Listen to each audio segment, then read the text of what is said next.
തോളോട് തോളൊരുമി ജീവിക്കുന്ന മലയാളി സമൂഹത്തിനകത്ത് ഇപ്പോൾ അവർ വിട്ടുകൊണ്ടിരിക്കുന്ന അല്ലെങ്കിൽ ഇട്ടുകൊണ്ടിരിക്കുന്ന വർഗീയതയുടെ അതുപോലെ തന്നെ ധ്രുവീകരണത്തിന്റെ വിഷവത്ത് അവർക്ക് പോലും തടയിട്ട് നിർത്താൻ കഴിയാത്തത്ര അപകടകരമാണ് എന്നിടതുപക്ഷം മനസ്സിലാക്കുന്നത്. എത്ര നേരത്തെ മനസ്സിലാക്കുന്നോ അത്ര നേരത്തെ മനസ്സിലാക്കുന്നത് അവർക്ക് നന്നാകുമെന്നാണ് എനിക്ക് തോന്നുന്നത്. ജീവിതത്തിന്റെ ഇടുക്കത്തിനകത്ത് ആത്മഹത്യയുടെ വാതായനം തേടുന്ന ആധുനിക മനുഷ്യന്റെ മുമ്പിൽ വിശ്വാസത്തിന്റെ അടിത്തറയിൽ നിന്നുകൊണ്ട് ഇസ്ലാമിക പ്രസ്ഥാനത്തിന് പറയാൻ കഴിയും, നിന്റെ വിലപ്പെട്ട ജീവൻ എടുക്കാനുള്ള അധികാരം നിനക്കല്ല നാഥനാൻ.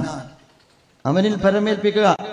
ആ ഭരമേൽപ്പിക്കുക എന്ന് പറയുന്നത് എത്ര സുന്ദരമായ ആശയമാണ്.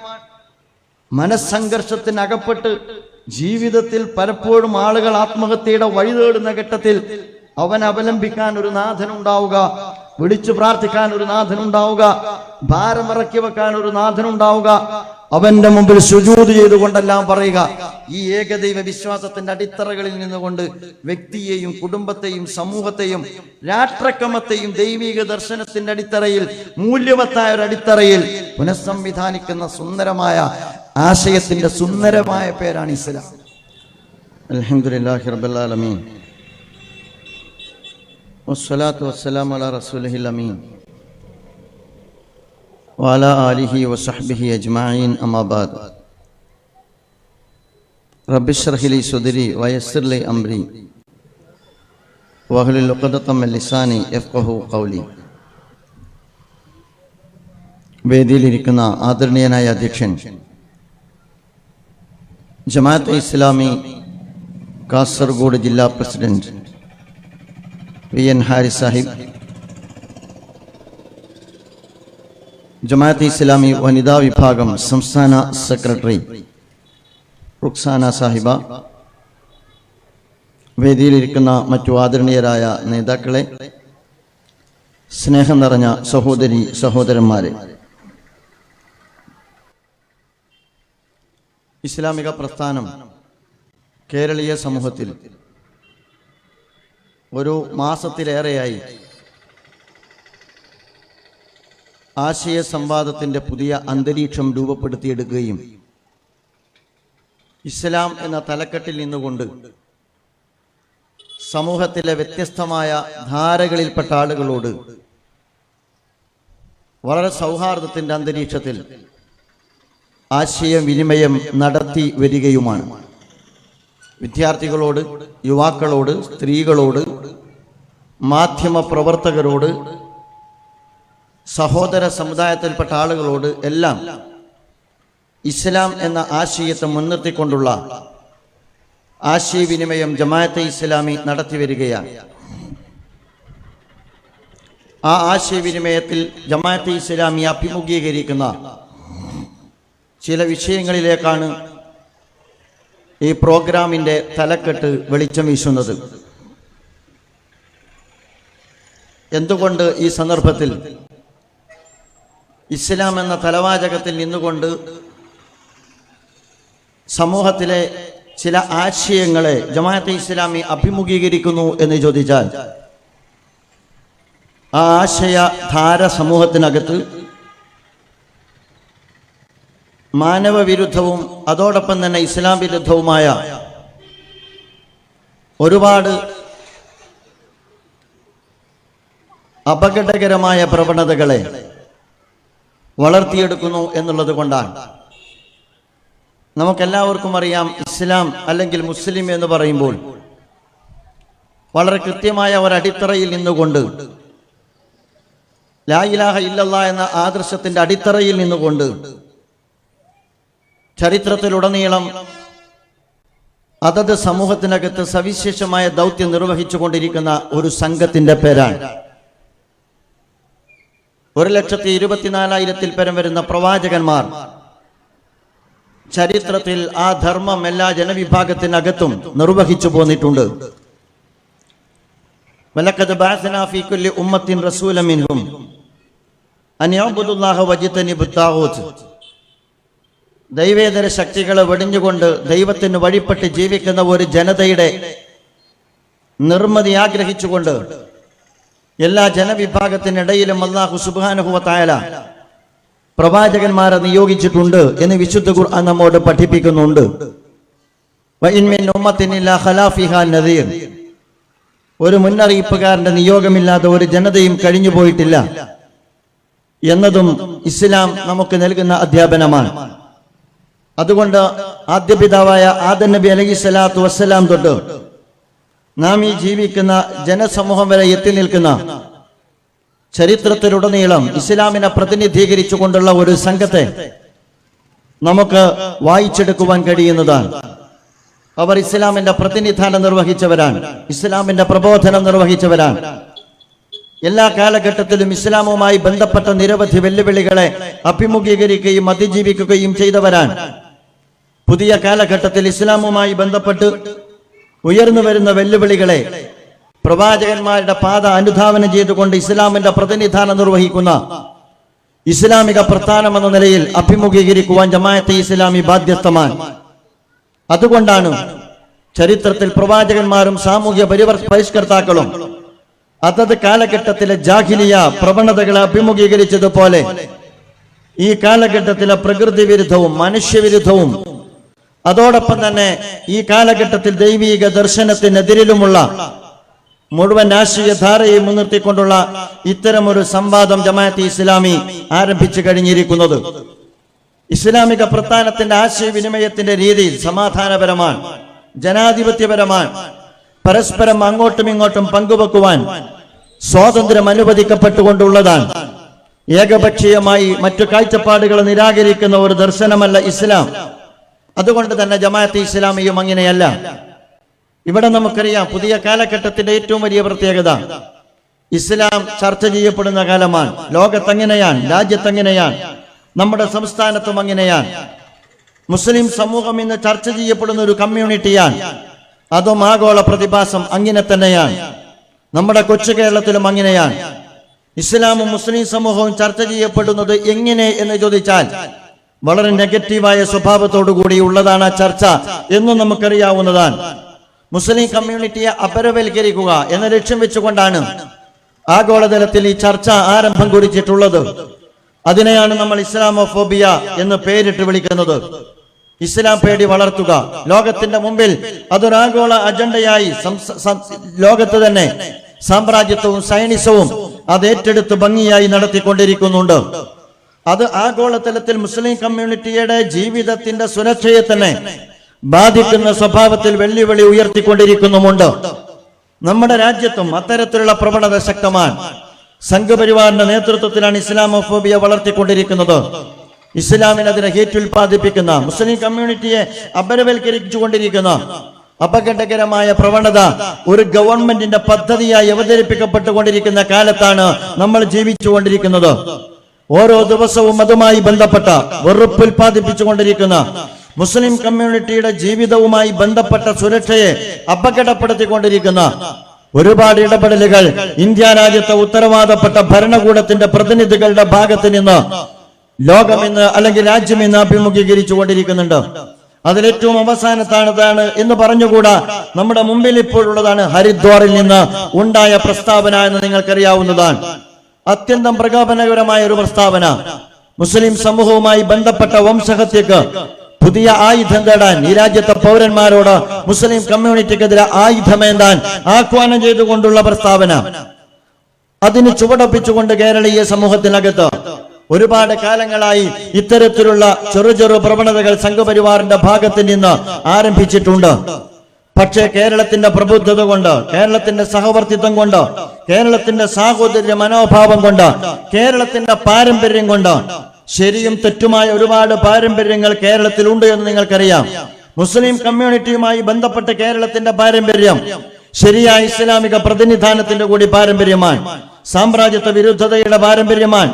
മനുഷ്യ മഹത്വം ഉയർത്തിപ്പിടിക്കുന്ന പാരമ്പര്യമാണ്. മലയാളിയുടെ ഭക്ഷണത്തെയും വസ്ത്രത്തെയും ജീവിത രീതിയെയും അവർക്കിടയിലുള്ള സഹവർത്തിത്വത്തെയും സാഹോദര്യത്തെയും ഊട്ടിയുറപ്പിച്ച പാരമ്പര്യമാണ്.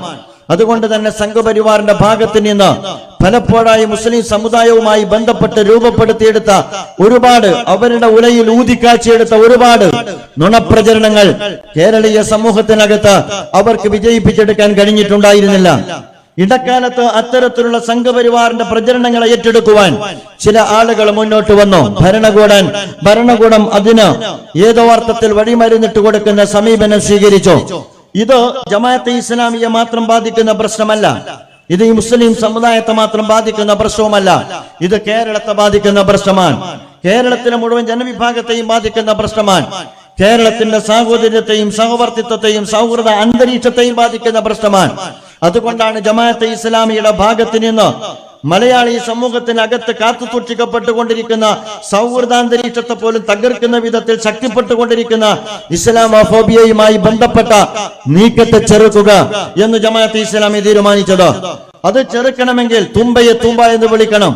അതുകൊണ്ട് ആരാണ് ഇതിന്റെ പിന്നിൽ എന്ന് വിളിച്ചു പറയേണ്ടി വരും. ആ വിളിച്ചു പറഞ്ഞുകൊണ്ടാണ് ജമാഅത്തെ ഇസ്ലാമി ഈ ക്യാമ്പയിന് തുടക്കം കുറിച്ചിട്ടുള്ളത്. നിങ്ങൾക്കറിയാവുന്നതുപോലെ യാദൃച്ഛികമായി കേരളത്തിന്റെ പൊതുമണ്ഡലത്തിൽ രൂപപ്പെട്ടു വരുന്ന ചർച്ചയാണ് ഇസ്ലാമോഫോബിയ എന്ന് നമ്മൾ വിശ്വസിക്കുന്നില്ല. മറിച്ച് അതിന്റെ പിന്നിൽ ആസൂത്രിതമായ അജണ്ടയുണ്ട്, കൂടിയാലോചനകൾ നടക്കുന്നുണ്ട്, വളരെ കൃത്യമായ രാഷ്ട്രീയ താല്പര്യങ്ങളുണ്ട്. അതിനപ്പുറം അവരെല്ലാം അവരുടെ എല്ലാ മൂല്യങ്ങളെയും പാരമ്പര്യങ്ങളെയും മാറ്റിവെച്ച ഒരു കൂട്ടരും ഇതിനകത്തുണ്ട്. അതുകൊണ്ടാണ് ജമാഅത്തെ ഇസ്ലാമി ആദ്യം ആരാണ് ഇത്തരത്തിലുള്ള പ്രചാരണത്തിന് നേതൃത്വം കൊടുക്കുന്നത് എന്ന കാര്യം മലയാളിയോട് വിളിച്ചു പറയാൻ ഈ ക്യാമ്പയിനിന്റെ ഭാഗമായി സന്നദ്ധമാകുന്നത്. രണ്ടാമത് അവരുയർത്തുന്ന ഒരുപാട് ആരോപണങ്ങളുണ്ട്. ഇസ്ലാമിനോട് ആളുകൾക്ക് വെറുപ്പുണ്ടാകുന്ന, അറപ്പുണ്ടാകുന്ന, അകൽച്ചയുണ്ടാകുന്ന, അപകടകരമാണ് മുസ്ലിം സമൂഹം എന്ന തെറ്റായ ഒരു പൊതുബോധം രൂപപ്പെടുത്തിയെടുക്കുന്ന അന്തരീക്ഷത്തിന് തുടക്കം കുറിക്കുന്നത് ആര് എന്നിടത്തിൽ നിന്നാണ് ജമാഅത്തെ ഇസ്ലാം അതിന്റെ ക്യാമ്പയിൻ ആരംഭിക്കുന്നത് എങ്കിൽ അത്തരം വിമർശനങ്ങളെ നേരിടുന്നതാണ് ക്യാമ്പയിനുമായി ബന്ധപ്പെട്ട രണ്ടാമത്തെ മുഖം. ഈ വിമർശനത്തിന്റെ മറുവശം എന്താണെന്ന് പറയുന്ന ക്യാമ്പയിനാണ്.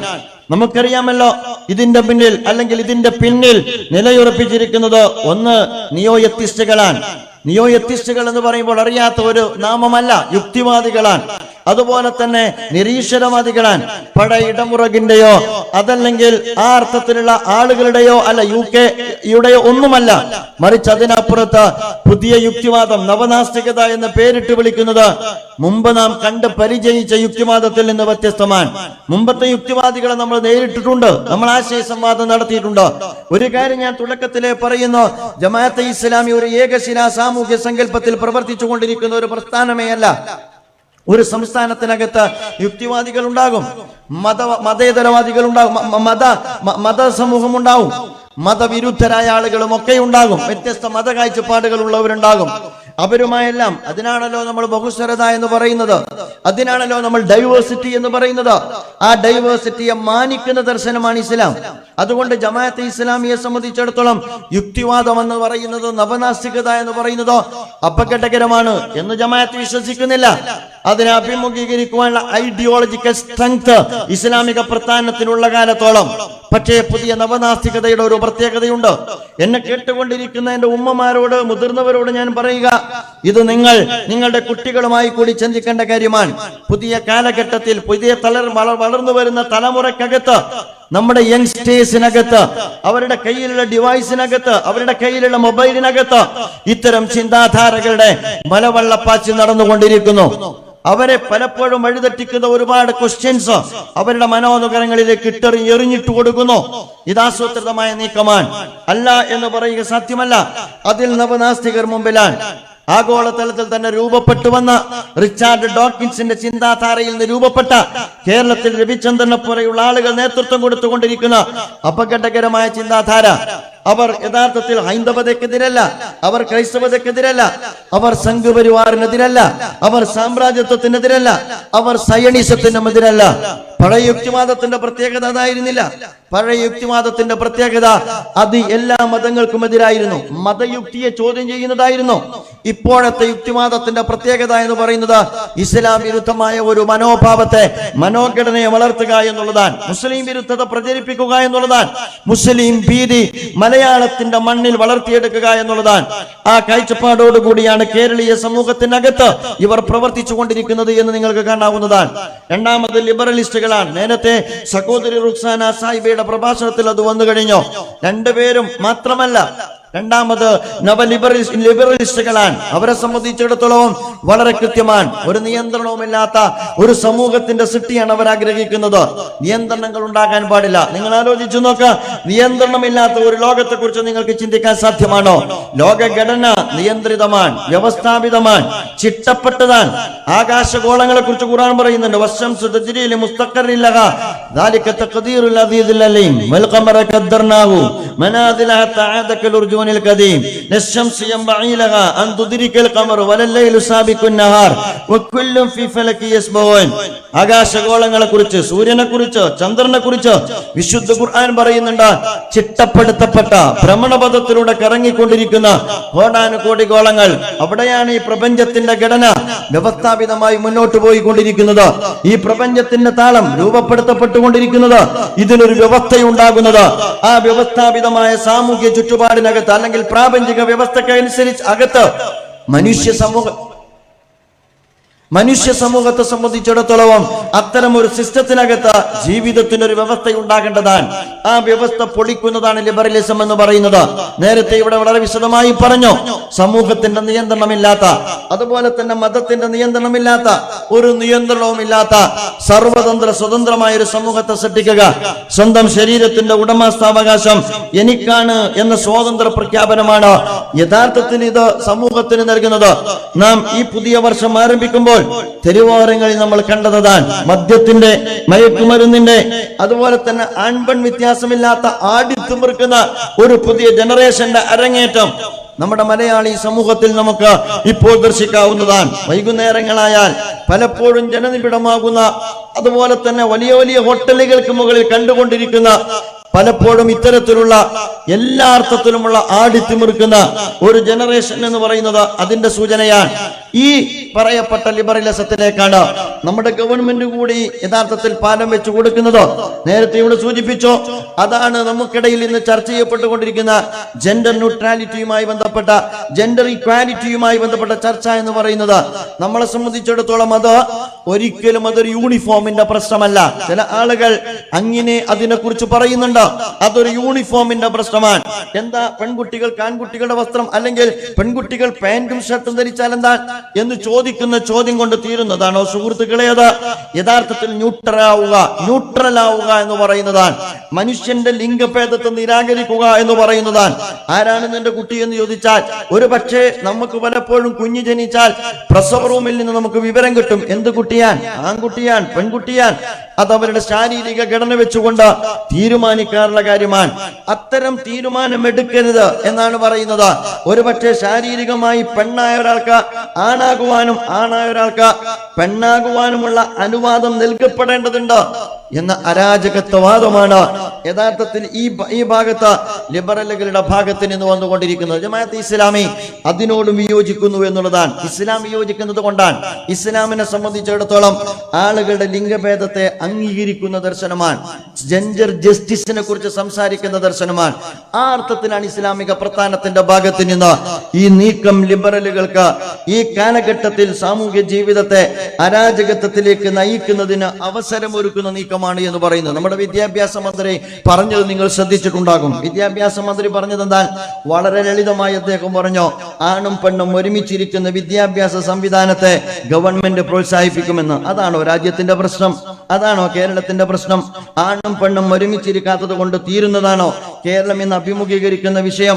ഒരുപാട് ജീവൽ പ്രശ്നങ്ങൾ അഭിമുഖീകരിക്കുന്ന സംസ്ഥാനത്തിനകത്ത് നമ്മൾ ജീവിക്കുന്നത് നമുക്കെല്ലാവർക്കും അറിയാവുന്ന കാര്യമാണല്ലോ.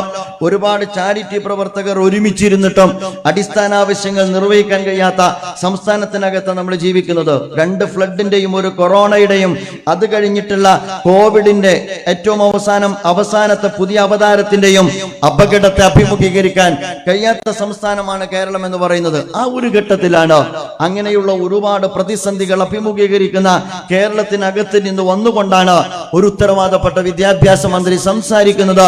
ആണും പെണ്ണും ഒരുമിച്ചിരുന്നാൽ തീരാവുന്നതാണ്, അല്ലെങ്കിൽ പ്രോത്സാഹിപ്പിക്കപ്പെടേണ്ടതാണ് ഈ കാലഘട്ടത്തിന്റെ വിദ്യാഭ്യാസം എന്ന് പറയും. സാംസ്കാരികമായ ഇടതുപക്ഷവുമായി ബന്ധപ്പെട്ട ജമാഅത്തെ ഇസ്ലാമിയുടെ നിലപാട് വളരെ കൃത്യമാണ്. പലപ്പോഴും പലരും എന്റെ മുമ്പ് പറഞ്ഞതാണ്, നമ്മെ സംബന്ധിച്ചിടത്തോളം ഇടതുപക്ഷത്തോട് ഒരു മുൻവിധിയും ജമാഅത്തെ ഇസ്ലാമിക്കില്ല. പക്ഷേ ഇടതുപക്ഷത്തെ ജമാഅത്തെ ഇസ്ലാമി പിന്തുണച്ചിട്ടുണ്ട്, വലതുപക്ഷത്തെയും പിന്തുണച്ചിട്ടുണ്ട്. ഇടതുപക്ഷത്തോട് ജമാഅത്തെ ഇസ്ലാമി കലഹിക്കുന്നുണ്ട്, വലതുപക്ഷത്തോടും ജമാഅത്തെ ഇസ്ലാമി കലഹിച്ചിട്ടുണ്ട്. ജമാഅത്തെ ഇസ്ലാമി പിന്തുണക്കുന്നതിന്റെയും ജമാഅത്തെ ഇസ്ലാമി കലഹിക്കുന്നതിന്റെയും അടിസ്ഥാനം എന്ന് പറയുന്നത് ജമാഅത്തെ ഇസ്ലാമി ഉൾക്കൊള്ളുന്ന മൂല്യങ്ങളാണ്, വിശുദ്ധ വേദഗ്രന്ഥമാണ്, പ്രവാചകന്റെ തിരുചര്യയാണ്, ധർമാധർമ്മ സംഘർഷത്തിന്റെയും സംഘടനത്തിന്റെയും ഭാഗമാണ്. അതല്ലാതെ ഒരു പക്ഷപാതിത്വവും ഒരു വിഭാഗത്തോടും ജമാഅത്തെ ഇസ്ലാമി പുലർത്തിയിട്ടില്ല. അതുകൊണ്ടാണ് ജമാഅത്തെ ഇസ്ലാമി ഇപ്പോൾ ഇടതുപക്ഷത്തോട് വിയോജിക്കുന്നത്. മുമ്പ് യോജിച്ച തലത്തിൽ നിന്ന് ഇടതുപക്ഷം മാറിയത് കൊണ്ടാണ്. അപ്പൊ ലിബറലുകളുമായി ബന്ധപ്പെട്ട അത്തരമൊരു ലിബറൽ ചിന്താധാരയെ ലിബറലുകളോടൊപ്പം നിന്നുകൊണ്ട് പിന്തുണക്കുന്നത് പിന്നീട് ഇടതുപക്ഷമാണ്. ഞാൻ നേരത്തെ പറഞ്ഞു, നവനാസ്തികരുടെ ഭാഗത്ത് നിന്ന്, ലിബറലിസ്റ്റുകളുടെ ഭാഗത്ത് നിന്ന്, കമ്മ്യൂണിസ്റ്റുകളുടെ ഭാഗത്ത് നിന്ന്, സംഘപരിവാറിന്റെ ഭാഗത്ത് നിന്ന് എല്ലാവരും ഒരു സ്വരത്തിലാണ് ഇപ്പോൾ പാടുന്നത്, എല്ലാവരും ഒരു താളത്തിലാണ് ഇപ്പോൾ ഒഴുകുന്നത്, എല്ലാവരും ഒരു ലക്ഷ്യത്തിലേക്കാണ് ഇപ്പോൾ മുന്നോട്ട് പോയിക്കൊണ്ടിരിക്കുന്നത്, എല്ലാവരും ഒരു വിഭാഗത്തെയാണ് ഇപ്പോൾ ടാർഗറ്റ് ചെയ്തുകൊണ്ടിരിക്കുന്നത്. നിങ്ങൾ വൈകുന്നേരങ്ങളിൽ പലപ്പോഴും സോഷ്യൽ മീഡിയകളിൽ കണ്ടുകൊണ്ടിരിക്കുന്ന ചർച്ചകളൊന്ന് വീക്ഷിക്കുന്നതിന് നിങ്ങൾ സമയം കണ്ടെത്തുക. ആ ചർച്ചയിൽ ജോയിന്റ് അറ്റാക്കാണ് നടന്നുകൊണ്ടിരിക്കുന്നത്. പല ആളുകളും പലപ്പോഴും മൗദൂദിയെ വെച്ചിട്ടായിരിക്കും അറ്റാക്ക് ചെയ്യുന്നത്, അല്ലെങ്കിൽ ജമാഅത്തെ ഇസ്ലാമിയെ വെച്ചിട്ടായിരിക്കും അറ്റാക്ക് ചെയ്യുന്നത്. മുസ്ലിം സമുദായം മനസ്സിലാക്കുക, മൗദൂദി എന്ന് പറയുന്നത് ഇവരുടെ മറയാൻ, ജമാഅത്തെ ഇസ്ലാമി എന്ന് പറയുന്നത് ഇവരുടെ മറയാൻ. അവർ ജമാഅത്തെ ഇസ്ലാമിയെ മറയാക്കി, മൗദൂദിയെ മറയാക്കി യഥാർത്ഥത്തിൽ ഇസ്ലാം മുന്നോട്ട് വെക്കുന്ന മൂല്യവത്തായ ജീവിത സങ്കല്പത്തെയാണ് അവർ അറ്റാക്ക് ചെയ്യുന്നത്. കാരണം നാട്ടിലൊരു മര്യാദയുണ്ട്, നാട്ടിലൊരു മൂല്യവത്തായ വ്യവസ്ഥയുണ്ട്, നമുക്കെല്ലാം ഒരു കുടുംബ സംവിധാനമുണ്ട്, പരസ്പരം ആണും പെണ്ണും തമ്മിൽ മാനിക്കുന്ന അന്തരീക്ഷമുണ്ട്, ഉപ്പയേതെന്നും ഉമ്മയേതെന്നും തിരിച്ചറിയുന്ന ഒരു സാംസ്കാരികമായ അന്തരീക്ഷം കേരളീയ സമൂഹത്തിലുണ്ട്. അത് രൂപപ്പെടുന്നിടത്ത് ഇസ്ലാം മുന്നോട്ട് വെക്കുന്ന മൂല്യവത്തായ കുടുംബ വ്യവസ്ഥക്ക് വലിയ പങ്ക് നിർവഹിക്കാൻ കഴിഞ്ഞിട്ടുണ്ട്. ഇത് പൊളിക്കണം എന്നൊരു കൂട്ടർ ആഗ്രഹിച്ചാൽ അവർ ആദ്യം പൊളിക്കാൻ ആഗ്രഹിക്കുക ഇസ്ലാമിനെയാണ്. ഇത് പൊളിക്കണമെന്ന് ആരെങ്കിലും ഒരു കൂട്ടർ ആഗ്രഹിച്ചാൽ കേരളത്തിന്റെ മൂല്യവത്തായ അമ്മയെക്കുറിച്ചും അച്ഛനെക്കുറിച്ചും മകനെക്കുറിച്ചും മകളെക്കുറിച്ചും സഹോദരനെക്കുറിച്ചും സഹോദരിയെക്കുറിച്ചും മുതിർന്നവരെക്കുറിച്ചും കുട്ടികളെക്കുറിച്ചും വ്യവച്ഛേദിച്ച് മനസ്സിലാക്കി ഓരോരുത്തരോടുമുള്ള ബാധ്യതകൾ നിർവഹിക്കുന്ന മൂല്യവത്തായ ഒരു ജീവിത സംവിധാനത്തെക്കുറിച്ച്, മൂല്യവത്തായ ഒരു ജീവിത വ്യവസ്ഥയെക്കുറിച്ച് യഥാർത്ഥത്തിൽ ഇന്ന് സമൂഹത്തിന്റെ മുമ്പിൽ പ്രതിനിധാനം നിർവഹിക്കുന്നത് ഇസ്ലാമിക ദർശനം മാത്രമാണ്. അതുകൊണ്ട് ഇത്തരത്തിലുള്ള മൂല്യവത്തായ ഒരുപാട് അതിരുകളും പരിധികളും അതുപോലെ തന്നെ മതിലുകളും പൊളിച്ചെങ്കിൽ മാത്രമേ ഈ പറയപ്പെടുന്ന ആളുകൾക്ക് അവരുദ്ദേശിക്കുന്ന ഒരരാജകത്വം ഈ സമൂഹത്തിനകത്ത് സൃഷ്ടിക്കാൻ കഴിയുകയുള്ളൂ. അതുകൊണ്ടാണ് ഇസ്ലാമിനെ അവർ ടാർഗറ്റ് ചെയ്യുന്നത്. അപ്പോൾ ഇസ്ലാമിനെ ടാർഗറ്റ് ചെയ്യുന്ന ഇവരെ സംബന്ധിച്ചിടത്തോളം ഇവർക്കറിയാം ഇതിനെ ബുദ്ധിപരമായി അഭിമുഖീകരിക്കുന്നതിൽ ഒരു വലിയ അളവോളം ജമാഅത്തെ ഇസ്ലാമി ഉണ്ട് എന്ന്. അപ്പോൾ പിന്നെ ഇസ്ലാമിനെ അറ്റാക്ക് ചെയ്യുവാൻ ഇവർ നാട്ടക്കുറിയായി സ്വീകരിച്ചിരിക്കുന്നത് ജമാഅത്തെ ഇസ്ലാമിയെയാണ്. ഇസ്ലാമിനെ അറ്റാക്ക് ചെയ്യാൻ നാട്ടക്കുറിയായിട്ട് സ്വീകരിച്ച ജമാഅത്തെ ഇസ്ലാമിയാണ്. നമ്മളെല്ലാവരും കണ്ടല്ലോ, ഇത്തവണത്തെ അക്കാഡമിക് ഇയർ ആരംഭിക്കും. ഒരൊറ്റ ഉദാഹരണം മാത്രമാണ് ഞാൻ പറയുന്നത്. ഇത്തവണത്തെ അക്കാഡമിക് ഇയർ ആരംഭിക്കുന്ന ഘട്ടത്തിൽ ഒരു കോളേജിന്റെ മുമ്പിൽ ഒരുങ്ങിയ ഒരു ഇമേജ്, ഒരുക്കപ്പെട്ട നാട്ടപ്പെട്ട ഒരു ഇമേജ്, എല്ലാ പൂർണ്ണനഗ്നനായ ഒരുത്തൻ പൂർണ്ണനഗ്നയായ ഒരുത്തിയെ ആശ്ലേഷിക്കുന്ന ഒരു കട്ടൗട്ടാണ്. പൂർണ്ണനഗ്നനായ ഒരുത്തൻ പൂർണ്ണനഗ്നയായ ഒരുത്തിയെ ആശ്ലേഷിക്കുന്ന ഒരു കട്ടൗട്ടിലൂടെ തടിക്കുറിപ്പ് എന്താണ്? നിങ്ങൾക്ക് അവൾ ഒരു പക്ഷേ സഹോദരിയാകാം, അല്ലെങ്കിൽ അമ്മയാകാം, ഞങ്ങൾക്ക് അവൾ ഒരു സ്ത്രീ മാത്രമാണ്. നിങ്ങൾ ആലോചിച്ചു നോക്കുക, മഹാനായ പ്രവാചകന്റെ മുമ്പിൽ ഒരിക്കൽ ഒരാൾ വന്നുകൊണ്ട് ചോദിക്കുന്നുണ്ട്, റസൂലേ, എനിക്ക് വ്യഭിചരിക്കാനുള്ള അനുവാദം വേണം. അള്ളാഹുവിന്റെ പ്രവാചകൻ അയാളോട് തിരിച്ചു ചോദിച്ചത് എന്താണ്? തിരിച്ചു ചോദിക്കുകയാണ് ചെയ്തത്, നിനക്ക് ഉമ്മയുണ്ടോ? അതാണ് ചോദ്യം. നിനക്ക് സഹോദരിയുണ്ടോ? അതാണ് രണ്ടാമത്തെ ചോദ്യം. പിന്നീടുള്ള ചോദ്യങ്ങൾ താങ്ങാൻ അയാൾക്ക് കഴിയുമായിരുന്നില്ല. അയാൾ മടങ്ങിപ്പോകുന്ന കാഴ്ചയാണ്. ഒരു പെണ്ണിനെ കണ്ടാൽ അതിൽ എന്റെ സഹോദരിയുണ്ട്, അവൾ എന്റെ ഉമ്മയാണെന്നും തന്റെ സഹോദരിയാണെന്നുമുള്ള ബോധ്യവും നൽകുന്ന ഒരു ദർശനം ഈ നാട്ടിൽ നിലനിൽക്കുന്നത് കൊണ്ടാണ് ആ കട്ടൗട്ട് SFIക്ക് മാറ്റേണ്ടി വന്നത് എന്ന് നിങ്ങൾ മനസ്സിലാക്കേണ്ടതാണ്. കേരളത്തിൽ അത്തരം കട്ടൗട്ടുകൾ ഉയരാത്തത് എന്ന് നിങ്ങൾ മനസ്സിലാക്കേണ്ടതാണ്. അതുകൊണ്ട് അത്തരം ഒരു സംസ്കാരത്തെ കേരളത്തിന്റെ മണ്ണിൽ നട്ടുപിടിപ്പിക്കണമെങ്കിൽ അത്തരം സംസ്കൃതിയോട് ശക്തമായി പൊരുതുന്ന ഇസ്ലാമിക ദർശനത്തെ തളർത്തണം. ആ അർത്ഥത്തിലുള്ള അറ്റാക്കാണ് യഥാർത്ഥത്തിൽ സംഘപരിവാറും അതോടൊപ്പം തന്നെ ലിബറലിസ്റ്റുകളും നിയോ എത്തിസ്റ്റുകളും ജോയിന്റായി ഇസ്ലാമിന് നേരെ ഇന്ന് ശക്തമായ സ്വഭാവത്തിൽ ഉയർത്തിക്കൊണ്ടിരിക്കുന്നത് എന്ന് നമുക്ക് കാണാവുന്ന മനസ്സിലാവുന്നതാണ്. ഇടതുപക്ഷത്തിന്റെ ഭാഗത്ത് നിന്ന് കുറച്ചു കാലമായി അവർക്ക് സാംസ്കാരികമായി അവരുദ്ദേശിക്കുന്ന ഒരു മതരഹിതമായ ഒരു സമൂഹത്തിന്റെ നിർമ്മിതി മാത്രമല്ല, അധികാരത്തിന്റെ തുടർച്ചയും അവരുടെ ആഗ്രഹമാണ്. ബംഗാളും അതുപോലെ തന്നെ ത്രിപുരയ്ക്കും ശേഷം ഈ കേരളീയ സമൂഹത്തിനകത്തും അവരുടെ അധികാരത്തിന്റെ തുടർച്ചയുണ്ടാകണം എന്നവർ ആഗ്രഹിക്കുന്നത് കൂടി ഇതിന്റെ ഭാഗമായിട്ട് വരുന്നുണ്ട്. പക്ഷേ അതിനവർ ഉപയോഗിക്കുന്ന രീതി അത്യന്തം അപകടകരമായ രീതിയാണ്. നമുക്കറിയാം, കുറച്ചു കാലങ്ങളായി, ഞാൻ അതിന്റെ വിശദാംശങ്ങളിലേക്ക് പോകുന്നില്ല, കുറച്ചു കാലങ്ങളായി ഇടതുപക്ഷം സ്വീകരിക്കുന്ന സമീപനം നിങ്ങൾ എടുത്ത് പരിശോധിച്ചു നോക്കുക. ജമാഅത്തെ ഇസ്ലാമിയുടെ ജനാധിപത്യത്തെ കുറിച്ചും ജമാഅത്തെ ഇസ്ലാമിയുടെ മതരാഷ്ട്രവാദത്തെ കുറിച്ചുമൊക്കെയുള്ള ഒരുപാട് ചോദ്യശരങ്ങൾ ഉയർന്ന ഒരു തെരുവിലാണ് ഞാൻ സംസാരിച്ചു കൊണ്ടിരിക്കുന്നത്. അതിലേക്കൊക്കെ നമുക്ക് വരാം. നിങ്ങൾ ആലോചിച്ച് നോക്ക്, ഇടതുപക്ഷം സ്വീകരിച്ച സമീപനം എന്താ? സാമ്രാജ്യത്വ വിരുദ്ധ സമീപനം സ്വീകരിച്ച ഇടതുപക്ഷം, മുതലാളിത്വ വിരുദ്ധ സമീപനം സ്വീകരിച്ച ഇടതുപക്ഷം, ആഗോളീകരണ നയങ്ങൾക്കെതിരെ നിലപാട് സ്വീകരിച്ച ഇടതുപക്ഷം, എക്സ്പ്രസ് ഹൈവേ സമരത്തിൽ പങ്കെടുത്ത ഇടതുപക്ഷം ഇന്നെവിടെയാണ് എത്തി നിൽക്കുന്നത് എന്ന് നിങ്ങൾക്ക് ആലോചിച്ചാൽ മനസ്സിലാക്കും എന്തുകൊണ്ടാണ് ഇടതുപക്ഷത്തിന്റെ മറുപക്ഷത്ത് നമുക്ക് നിൽക്കേണ്ടി വന്നത് എന്ന് വളരെ പെട്ടെന്ന് മനസ്സിലാക്കാൻ കഴിയുന്നതാണ്. ജനപക്ഷത്തിൽ നിന്ന് അവർ മാറി, അധികാരപക്ഷത്തേക്ക് അവർ മാറി. അധികാരത്തിന്റെ നിലനിൽപ്പിന് വേണ്ടി നാം ഏറെ വാല്യൂ കൽപ്പിക്കുന്ന, ഏറെ വില കൽപ്പിക്കുന്ന സമൂഹത്തിന്റെ വരവഭൂഷരമായ അന്തരീക്ഷത്തിൽ വിള്ളൽ വീഴ്ത്തുന്ന സമീപനം ഇടതുപക്ഷത്തിന്റെ ഭാഗത്തിൽ നിന്നുണ്ടായി. അത് കുറച്ചു കാലമായിട്ട് അവർ തുടങ്ങിയിട്ടുണ്ട്. ലവ് ജിഹാദുമായി ബന്ധപ്പെട്ട അതാണ് ഇടതുപക്ഷത്തിന്റെ ഭാഗത്ത് നിന്നുണ്ടായത്. ലവ് ജിഹാദ് ഒരുപക്ഷെ നമ്മുടെ മുമ്പിൽ പലരും ഉന്നയിക്കുന്നതിന് മുമ്പ് കേരളത്തിൽ ഒരു മുൻ മുഖ്യമന്ത്രി തന്നെ അത് ഉന്നയിക്കുന്ന സാഹചര്യം ഉണ്ടായല്ലോ.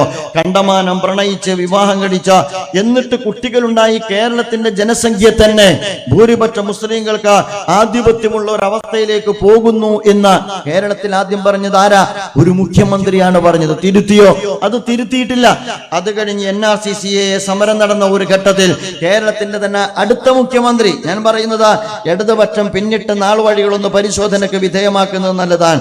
ഈ കേരളീയ സമൂഹത്തിനകത്ത് പരസ്പരം തോളോട് തോളുരുമി ജീവിക്കുന്ന മലയാളി സമൂഹത്തിനകത്ത് ഇപ്പോൾ അവർ വിട്ടുകൊണ്ടിരിക്കുന്ന അല്ലെങ്കിൽ ഇട്ടുകൊണ്ടിരിക്കുന്ന വർഗീയതയുടെ അതുപോലെ തന്നെ ധ്രുവീകരണത്തിന്റെ വിഷവത്ത അവർക്ക് പോലും തടയിട്ട് നിർത്താൻ കഴിയാത്തത്ര അപകടകരമാണ് എന്നിടതുപക്ഷം മനസ്സിലാക്കുന്നത്. എത്ര നേരത്തെ മനസ്സിലാക്കുന്നോ അത്ര നേരത്തെ മനസ്സിലാക്കുന്നത് അവർക്ക് നന്നാകുമെന്നാണ് എനിക്ക് തോന്നുന്നത്. അവര് പറയുന്നതൊക്കെ ഏറ്റെടുക്കുന്നത് ആരാ? അവര് പറയുന്നത് ഏറ്റെടുക്കുന്നത് യോഗി ആദിത്യനാഥാൻ. VS പറഞ്ഞത് ഏറ്റെടുത്തത് യോഗി ആദിത്യനാഥാൻ. അതുപോലെ തന്നെ മുഖ്യമന്ത്രി, ഇപ്പോഴത്തെ മുഖ്യമന്ത്രി പറഞ്ഞത് ഏറ്റെടുത്തത് ആരാ? ഇപ്പോഴത്തെ മുഖ്യമന്ത്രി പറഞ്ഞത് ഏറ്റെടുത്തത് നരേന്ദ്രമോദിയാണ്. NRCCA സമരം നടന്നപ്പോൾ കേരളം ഒറ്റക്കെട്ടായ സമരത്തിന്റെ കൂടെ അണിനിരന്നപ്പോൾ നമ്മുടെ മുഖ്യമന്ത്രി പറഞ്ഞു NRCCA സമരത്തിനകത്ത് തീവ്രവാദികൾ നുഴഞ്ഞു കയറിയിട്ടുണ്ട് എന്ന്. പത്രകോളങ്ങൾ അത് എഴുതിയതാണല്ലോ. ആ NRC സമരത്തിൽ തീവ്രവാദികൾ നുഴഞ്ഞു കയറിയിട്ടുണ്ട് എന്ന് അദ്ദേഹം പറഞ്ഞത് രാഷ്ട്രീയമായ ചില താല്പര്യങ്ങൾ വെച്ചുകൊണ്ടാണ്. പിന്നീട് അത് ഏറ്റെടുത്തതാരാ? പിന്നീട് അത് ഏറ്റെടുത്തത് നിങ്ങൾക്കറിയാവുന്നതുപോലെ സംഘപരിവാറാണ്. നരേന്ദ്രമോദി അത് ഏറ്റെടുത്തിട്ട് പറഞ്ഞു, കേരളത്തിലെ മുഖ്യമന്ത്രി പറഞ്ഞിരിക്കുന്നു കേരളത്തിന്റെ പൗരത്വ സമരത്തിനകത്ത് തീവ്രവാദികൾ നുഴഞ്ഞു കയറിയിട്ടുണ്ട് എന്ന്. തുടർന്ന് അങ്ങോട്ട് കേരളത്തിൽ നടന്ന പ്രചരണങ്ങൾ എന്താണ്? ലവ് ജിഹാദിലൂടെ നടന്നത്, നാർക്കോട്ടിക് ജിഹാദിലൂടെ നടന്നത്, ഹലാൽ ജിഹാദിലൂടെ നടന്നത്, ഏറ്റവും അവസാനം വഖഫ് സ്വത്തുമായി ബന്ധപ്പെട്ട് നടത്തിയ അല്ലെങ്കിൽ ഗവൺമെന്റ് ഇടപെട്ട സമീപനവുമായി ബന്ധപ്പെട്ടൊക്കെ പരിശോധിച്ചു നോക്കിക്കഴിഞ്ഞാൽ അവർ മുസ്ലിം കമ്മ്യൂണിറ്റിയുമായി ബന്ധപ്പെട്ട അപകടകരമായ ഒരു അന്തരീക്ഷം രൂപപ്പെടുത്തിയെടുക്കുന്നിടത്ത് ഗവൺമെന്റിന്റെ ഭാഗത്ത് നിന്ന് അർത്ഥഗർഭമായ മൗനം അല്ലെങ്കിൽ അങ്ങേയറ്റത്തിന് നിസ്സംഗമായ ഭാവം സ്വീകരിക്കപ്പെട്ടു എന്നുള്ളതാണ്. അത് യാദൃച്ഛികമായി സംഭവിച്ചതല്ല, അത് ബോധപൂർവം സംഭവിച്ചതാണ്. ഞാൻ പറയട്ടെ, മുഖ്യമന്ത്രി ഇടപെടാറില്ലേ എന്ന് ചോദിച്ചാൽ ഇടപെടാറുണ്ട്. എന്ന് രണ്ട് കാര്യങ്ങൾ എടുത്ത് പരിശോധിക്കാം. കേരളത്തിൽ നമുക്കെല്ലാവർക്കും അറിയാം, വളരെ വിജിലന്റായ ഒരു ആഭ്യന്തര വകുപ്പുള്ള സംസ്ഥാനമാണ് കേരളം. അതുകൊണ്ടാണ് കേരളത്തിൽ ഒരുപാട് മതസംഘടനാ നേതാക്കൾക്കെതിരെ UAPA ചുമത്തിയത്. അതുകൊണ്ടാണ് കേരളത്തിൽ കോഴിക്കോട് ഏതാനും ചെറുപ്പക്കാരായ സഖാക്കൾ ലഘുലേഖ വായിച്ചപ്പോൾ അവർക്കെതിരെ UAPA ചുമത്തിയത്. അതുകൊണ്ടാണ് കേരളത്തിൽ നിങ്ങൾക്കറിയാവുന്നതുപോലെ മാവോയിസം ആരോപിച്ചുകൊണ്ട് കുറെ ആളുകളെ വെടിവെച്ചു കൊന്നത്. അത്രയേറെ സ്ട്രോങ് ആയ ഒരു ഹോം മിനിസ്ട്രി, ഒരു ആഭ്യന്തര വകുപ്പ് കേരളീയ സമൂഹത്തിനുണ്ട്. എന്നിട്ടെന്ത് കേരളത്തിൽ നാർക്കോട്ടിക് ജിഹാദ് എന്ന് പറഞ്ഞപ്പോൾ എന്ത് സമീപനമാണ് ഉണ്ടായത്?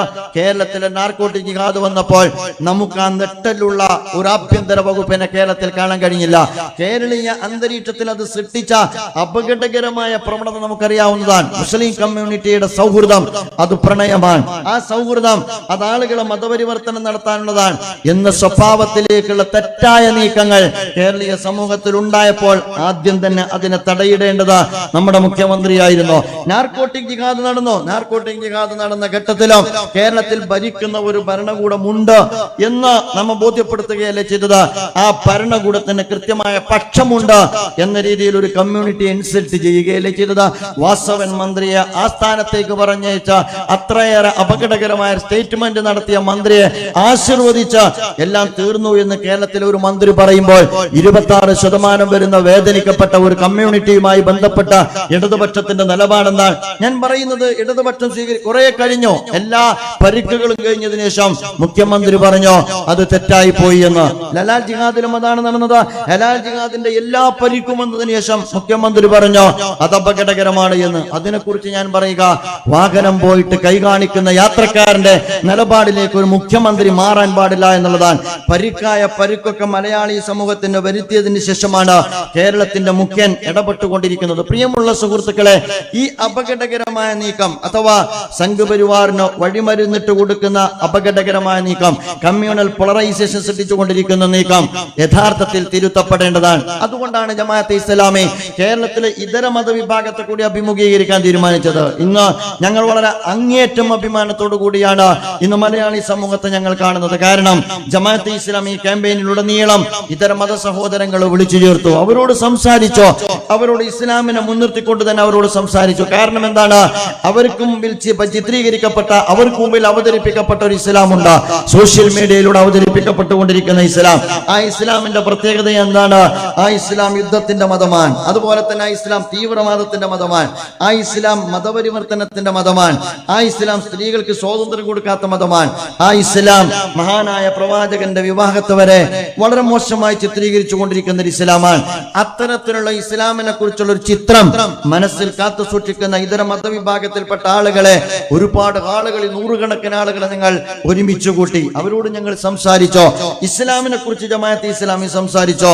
അവർ അങ്ങേയറ്റം സന്തോഷത്തോടു കൂടിയാണ് പലപ്പോഴും അത്തരം സംവാദങ്ങൾക്ക് ശേഷം പിരിഞ്ഞുപോയത് എന്നത് നമുക്കേറെ ആനന്ദം പകരുന്ന അനുഭവമാണ്. പ്രിയമുള്ള സുഹൃത്തുക്കളെ, അതാണ് ജമാഅത്തെ ഇസ്ലാമി രണ്ടാമത് നിർവഹിച്ചുകൊണ്ടിരിക്കുന്നത്. ഒന്ന്, കേരളത്തിന്റെ ഈ ബഹുസ്വരതയെ തകർക്കുന്നതിന് രാഷ്ട്രീയമായ ലാക്കോടുകൂടി സംഘപരിവാറിന് വഴിമരുന്നിട്ട് കൊടുക്കുന്ന സ്വഭാവത്തിൽ ഇടതുപക്ഷത്തിന്റെ മുൻകൈയോടുകൂടി ഇടതുപക്ഷത്തിന്റെ ഇരു ഷോൾഡറിലും ഇരുന്നു കൊണ്ട് നിയോ എത്തിസ്റ്റുകളും ലിബറലിസ്റ്റുകളും നടത്തിക്കൊണ്ടിരിക്കുന്ന നീക്കത്തിന്റെ രാഷ്ട്രീയം മലയാളി സമൂഹത്തോട് പറയുക.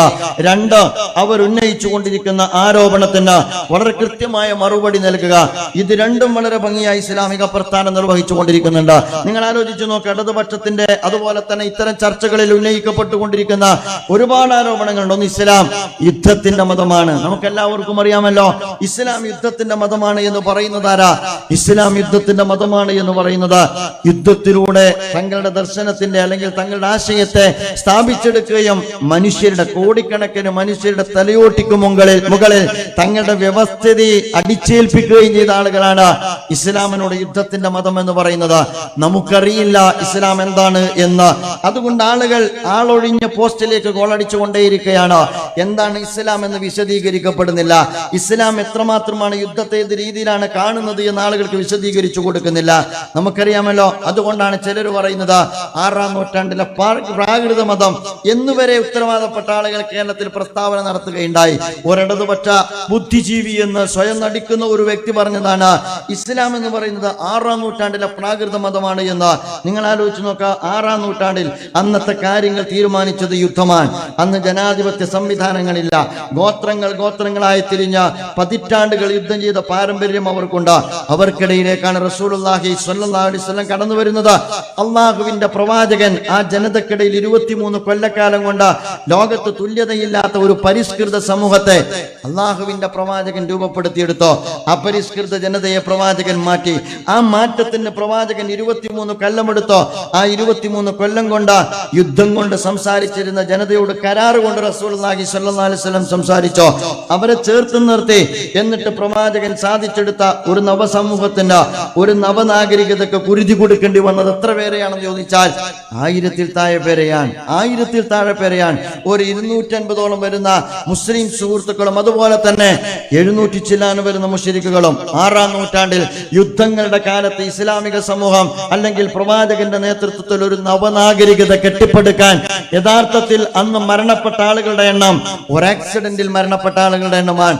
ആ മതത്തെ 6-ാം നൂറ്റാണ്ടിലേക്ക് ചൂണ്ടിയിട്ട് പ്രാകൃത മതമെന്നും യുദ്ധത്തിന്റെ മതമെന്നും വിശേഷിപ്പിക്കുന്നതാരാ?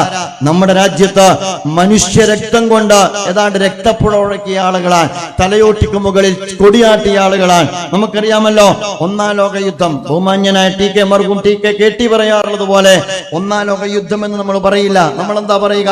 1-ാം ലോക മഹായുദ്ധം. അങ്ങനെയല്ലേ നമ്മൾ പറയാറുള്ളത്? 1-ാം ലോക മഹായുദ്ധത്തിന് കുരുതി കൊടുക്കപ്പെട്ടത് എത്ര എന്ന് ചോദിച്ചാൽ നമ്മൾ പറയും 63 ലക്ഷം. 2-ാം ലോക യുദ്ധം എന്ന് പറയില്ല, ബഹുമാനത്തോടു കൂടി പറയും 2-ാം ലോക മഹായുദ്ധം. അതിനുവേണ്ടി കുരുതി കൊടുക്കപ്പെട്ടത് എത്ര? 73 ലക്ഷം, 1 കോടിയോളം ആളുകൾ. സോവിയറ്റ് റഷ്യ, റഷ്യൻ വിപ്ലവം, മഹത്തായ റഷ്യൻ വിപ്ലവം എന്നാണ് നമ്മൾ വിശേഷിപ്പിക്കാറുള്ളത്. അതിനുവേണ്ടി കുരുതി കൊടുക്കപ്പെട്ടവർ എത്ര? 1 കോടിക്കധികം ആളുകളാണ്. ഈ അർത്ഥത്തിൽ കോടികളെ കുരുതി കൊടുത്ത ആളുകളാണ്. കമ്മ്യൂണിസവുമായി ബന്ധപ്പെട്ട് തന്നെ പറയുന്നത് 94 മില്യൺ അഥവാ 9,40,00,000 ആളുകളെ കുരുതി കൊടുത്ത 9,40,00,000 മനുഷ്യ തലയോട്ടിക്ക് മുകളിലാണ് കിഴക്കൻ യൂറോപ്യൻ രാജ്യങ്ങളിൽ യഥാർത്ഥത്തിൽ ചെങ്കൊടി നാട്ടിയത് എന്ന് ചരിത്രം നമ്മോട് പറയുന്നുണ്ട്. എന്നിട്ട് ഇവരാണ് ഇവിടെ ഇരുന്നിട്ട് ചാരകസേനയിൽ ഇരുന്നിട്ട് ഇവരാണ് അങ്ങ് 6-ാം നൂറ്റാണ്ടിലെ പ്രാകൃത മതത്തെ കുറിച്ച്, യുദ്ധമതം, ആ അർത്ഥത്തിലുള്ള വിശേഷണങ്ങളോടുകൂടി സംസാരിക്കുന്നത്. അതുകൊണ്ട് ചിലത് നമ്മൾ പറയാൻ തീരുമാനിച്ചിരിക്കുന്നു. നമുക്ക് കണക്കെടുപ്പ് നടത്താം. ഓരോ ദർശനങ്ങളും ഈ രാജ്യത്ത് കടന്നു വന്നത് എങ്ങനെയാണ്, അവരെല്ലാം ഈ സമൂഹത്തോട് സംവദിച്ചത് എങ്ങനെയാണ്. നമുക്ക് ആത്മവിശ്വാസമുണ്ട്. ഇസ്ലാമിന്റെ പ്ലാറ്റ്ഫോമിൽ നിന്നുകൊണ്ട് എല്ലാ ബഹുസ്വര സമൂഹത്തെയും ഉൾക്കൊണ്ടുകൊണ്ട് എല്ലാ ജനവിഭാഗവുമായി ഞങ്ങൾ ആശയവിനിമയം നടത്താൻ സന്നദ്ധമാണ്. ആധുനിക ദർശനങ്ങൾ എന്ന് അവകാശപ്പെടുന്ന ഈ കാലഘട്ടത്തിലെ ദർശനങ്ങൾ അവരുടെ ആശയ പ്രചരണത്തിന് വേണ്ടി കൈവച്ചതിന്റെ 100-ൽ 10,000-ൽ പോലും മനുഷ്യാവകാശങ്ങൾക്ക് മേൽ കൈവെക്കാതെയാണ് ഇസ്ലാം അതിന്റെ ആശയ പരിവർത്തനത്തിന്റെ അധ്യായം തുറന്നു വെച്ചിട്ടുള്ളത് എന്ന് ഏത് സത്യസന്ധരായ ആളുകൾക്കും കാര്യങ്ങൾ മനസ്സിലാക്കാൻ കഴിയുന്നതാണ്. ഇങ്ങനെയുള്ള ഒരുപാട് അപകടകരമായ പ്രചരണങ്ങളുണ്ട്. അതിനെ ജമാഅത്തെ ഇസ്ലാമി നേരിടാൻ തീരുമാനിച്ചിരിക്കുന്നു. നിങ്ങൾ ആലോചിച്ച് നോക്കുക, 2ാമത് ഇസ്ലാമിക പ്രസ്ഥാനത്തെ സംബന്ധിച്ചിടത്തോളം പലപ്പോഴും, ഒന്നുകൂടി പറഞ്ഞാൽ നിർത്താം, പലപ്പോഴും പറയാറുണ്ട് ജിഹാദികൾ. നമ്മൾ ആലോചിക്കേണ്ട കാര്യമാണ്, ഈ നാട്ടിലെ ഇതര മതവിഭാഗത്തിൽപ്പെട്ട ആളുകളുടെ മനസ്സിൽ ജിഹാദി എന്ന് പറഞ്ഞാൽ എന്താ? ജിഹാദി എന്ന് പറഞ്ഞാൽ അവർ സ്വാഭാവികമായിട്ടും അവർ ഭയപ്പെടും. ജിഹാദി എന്ന് പറഞ്ഞാൽ ഭീകരവാദിയാണ്, തീവ്രവാദിയാണ്, അപകടകാരിയാണ്, അങ്ങനെയാണ് ചിന്തിക്കുക. ഭീകരമായ കൊമ്പും തേറ്റയുമുള്ള അപകടകാരിയായ ഒരു ഇമേജാണ് ഭീകരവാദി അല്ലെങ്കിൽ ജിഹാദി എന്ന് പറയുമ്പോൾ വരിക. ജിഹാദി എന്ന് പറഞ്ഞാൽ അത് ടെററിസ്റ്റ് ആണ്, ഫണ്ടമെന്റലിസ്റ്റ് ആണ് എന്ന ഒരു സ്വഭാവത്തിൽ മനസ്സിലാക്കുന്ന ഒരു സാഹചര്യം ഉണ്ടായില്ലേ? എന്താണ് ജിഹാദ് എന്ന് പറയുന്നത്? അത് പവിത്രമായ ഒരു കാര്യമാണ്. അത് പവിത്രമായ ഒരു കാര്യമാണ്. ചരിത്രത്തിൽ ഋഷിമാരും മുനിമാരും സാമൂഹ്യ പരിഷ്കർത്താക്കളും പ്രവാചകന്മാരും നിർവഹിച്ച ഒരു ദൗത്യത്തിന്റെ, ഈ കാലഘട്ടത്തിന്റെ ദൗത്യ നിർവഹണത്തിന്റെ പേരാണ് യഥാർത്ഥത്തിൽ ജിഹാദ് എന്ന് പറയുന്നത്. ധർമ്മത്തിന്റെ സംസ്ഥാപനത്തിനും അധർമ്മത്തിന്റെ ഉച്ചാടനത്തിനും വേണ്ടി നാം നടത്തിക്കൊണ്ടിരിക്കുന്ന ത്യാഗ പരിശ്രമങ്ങൾക്ക് പറയുന്ന സുന്ദരമായ പേരാണ് ജിഹാദ്. നമ്മൾ മനസ്സിലാക്കേണ്ട കാര്യമാണ്. ആ അർത്ഥത്തിലല്ല ജിഹാദ് അടയാളപ്പെടുത്തപ്പെട്ടിരിക്കുന്നത്. അതുകൊണ്ടാണ് ഇബ്രാഹിം നബി അലൈഹി സ്വലാത്തു വസ്സലാമയെ കുറിച്ച് ഖുർആൻ ജിഹാദുമായി ബന്ധപ്പെടുത്തി പറയുന്നത് എന്നുകൂടി നമുക്ക് പരിശോധിക്കാവുന്നതാണ്. ജാഹിദു ഫില്ലാഹി ഹഖ ജിഹാദിഹി വജാഹിദു ഫില്ലാഹി ഹഖ ജിഹാദിഹി ഹുവ ജതബാകും വമാ ജഅല അലൈക്കും ഫിദ്ദീനി മിൻ ഹറജ് മില്ലത അബീകും ഇബ്രാഹിം ഹുവ സമ്മാകുമുൽ മുസ്ലിമീന മിൻ ഖബ്ലു വഫീ ഹാദാ ലിയകൂന റസൂലു ഷഹീദൻ അലൈക്കും വതകൂനു ശുഹദാ അലന്നാസ് എന്ന് പറഞ്ഞുകൊണ്ട് വിശുദ്ധ ഖുർആൻ അതിനെ കുറിച്ച് പറയുന്നുണ്ട്. നിങ്ങൾ അല്ലാഹുവിന്റെ മാർഗത്തിൽ ധർമ്മസമരം ചെയ്യുക, നിങ്ങൾ അതിനു വേണ്ടി തെരഞ്ഞെടുക്കപ്പെട്ടവരാണ്. ഇതിനർത്ഥം നിങ്ങൾ തീവ്രവാദിയാവുക എന്നല്ല, നിങ്ങൾ ഭീകരവാദിയാവുക എന്നല്ല, നിങ്ങൾ വിധ്വംസക പ്രവർത്തനം നടത്തുക എന്നല്ല, നിങ്ങൾ അട്ടിമറി നടത്തുക എന്നല്ല. നിങ്ങൾ ഇസ്ലാമിക ആദർശത്തിന്റെ അടിത്തറകളിൽ നിന്നുകൊണ്ട് അതിന്റെ പ്രതിനിധാനം നിർവഹിച്ച ആ സത്യത്തിന്റെ സാക്ഷ്യം സമൂഹത്തിന്റെ മുമ്പാകെ സുന്ദരമായി ആവിഷ്കരിക്കുക എന്നുള്ളതാണ്. ഇസ്ലാമിന്റെ എല്ലാ വാല്യൂസിനെയും സമൂഹത്തിന്റെ മുമ്പിൽ പ്രകാശിപ്പിക്കുക എന്നുള്ളതാണ്. അത് പ്രഭാഷണം കൊണ്ടാകാം, എഴുത്തുകൊണ്ടാകാം, ജീവകാരുണ്യ പ്രവർത്തനങ്ങൾ കൊണ്ടാകാം. അതാണ് മുസ്ലിം കമ്മ്യൂണിറ്റിയുടെ ഏറ്റവും വലിയ ഇസ്സത്ത് എന്നുകൂടി വിശുദ്ധ ഖുർആനും അവരുടെ ജീവിതചര്യയും പരിശോധിച്ചാൽ നമുക്ക് മനസ്സിലാക്കാവുന്നതാണ്. അതിൽ പരാമർശിക്കപ്പെട്ടത് ഇബ്രാഹിം നബി അലൈഹി സ്വലാത്തു വസ്സലാമയാണ്. എന്തുകൊണ്ടാണ്? ഇറാഖിലൂടെ, സിറിയയിലൂടെ, ഈജിപ്തിലൂടെ, അതുപോലെ തന്നെ മിഡിൽ ഈസ്റ്റിലൂടെ മുഴുവൻ നടന്ന് എന്നിട്ട് അല്ലാഹുവിന്റെ പ്രവാചകൻ ഇബ്രാഹിം നബി അലൈഹി സ്വലാത്തു വസ്സലാം മക്കയിൽ പരിശുദ്ധ കഅബാലയം പണിത, അതും കഴിഞ്ഞ് ഒരു ജനതയെ വളർത്തിയെടുത്ത, എന്നിട്ടൊരു നാഗരികതയ്ക്ക് ഇബ്രാഹിം നബി അലൈഹി സ്വലാത്തു വസ്സലാം തുടക്കം കുറിക്കുമ്പോൾ അതൊന്നും നിർവഹിച്ചത് വാള് കൊണ്ടല്ല, അതൊന്നും നിർവഹിച്ചത് ബോംബ് കൊണ്ടല്ല. ഒരു ലോകത്ത് തുല്യതയില്ലാത്ത 4000 വർഷങ്ങൾക്ക് മുമ്പ് ലോകത്ത് തുല്യതയില്ലാത്ത ഒരു സമൂഹത്തിന്റെ സൃഷ്ടിക്ക് വേണ്ടി ഒരു പ്രവാചകൻ മരുഭൂമിയിലൂടെ അലഞ്ഞ് ആശയ പരിവർത്തനം നടത്തി ഒരു പുതിയ സമൂഹത്തെ സൃഷ്ടിച്ച ലോകത്തിന്റെ മുമ്പാകെ സുന്ദരമായി ഇസ്ലാമിനെ ആവിഷ്കരിച്ചത് ആയുധം കൊണ്ടല്ല, ആശയം കൊണ്ടാണ്. അതുകൊണ്ട് ഇസ്ലാമിനെ സംബന്ധിച്ചിടത്തോളം ആശയ പ്രചരണം എന്ന് പറയുന്നത് ആയുധത്തെ മാറ്റി നിർത്തിക്കൊണ്ട് അതിനേക്കാൾ മൂർച്ചയുള്ള സുന്ദരമായ ഒരാശയം കൊണ്ട് നിർവഹിക്കുന്ന ധർമ്മസമരത്തിന്റെ പേരാണ്. പക്ഷേ ഇത് പറയുമ്പോൾ ഞാൻ എപ്പോഴും പറയാറുള്ളത് പോലെ നീ ഒരു ജിഹാദിയാണോ എന്ന് ചോദിച്ചാൽ ഗുജറാത്തിലെ കുത്തുബുദ്ദീനെ പോലെ നമ്മളെ ചില ആളുകൾ കൈകൂപ്പിയിട്ട് പറയും ഞാൻ ജിഹാദിയല്ല എന്ന്. അത്തരം ഒരു ഇമേജ് സൃഷ്ടിച്ചതാരാണ്? അതുകൊണ്ട് ജമാഅത്തെ ഇസ്ലാമി പറയുകയാണ് സമുദായത്തോട്, ഇത് ജമാഅത്തെ ഇസ്ലാമിയുടെ പ്രശ്നമല്ല, ഇത് ഈ മുസ്ലിം സമുദായത്തിന്റെ മാത്രം പ്രശ്നമല്ല, ഇത് കേരളീയ സമൂഹത്തിനകത്ത് ഈ അകൽച്ചയുടെയും അതുപോലെ തന്നെ ധ്രുവീകരണത്തിന്റെയും വിത്തുപാകുന്നത് മലയാളിയെ തന്നെ തകർക്കാനുള്ള സംഘപരിവാറിന്റെ നീക്കത്തിന് വഴിമരുന്നിട്ട് കൊടുക്കുന്ന അപകടകരമായ പ്രവൃത്തിയാണ്. അതുകൊണ്ടാണ് ജമാഅത്തെ ഇസ്ലാമി വിശദീകരിക്കേണ്ടി വരുന്നത്. നിങ്ങൾ കേട്ടതല്ല ഇസ്ലാം, നിങ്ങൾ കമ്മ്യൂണിസത്തിൽ നിന്ന് കേട്ടതല്ല ഇസ്ലാം, നിങ്ങൾ ലിയോ എത്തിസ്റ്റുകളിൽ നിന്ന് കേട്ടതല്ല ഇസ്ലാം, നിങ്ങൾ ലിബറലിസ്റ്റുകളിൽ നിന്ന് കേട്ടതല്ല ഇസ്ലാം, നിങ്ങൾ സംഘപരിവാറിൽ നിന്നും സാമ്രാജ്യത്വത്തിൽ നിന്നും സയനിസത്തിൽ നിന്നും കേട്ടതല്ല ഇസ്ലാം.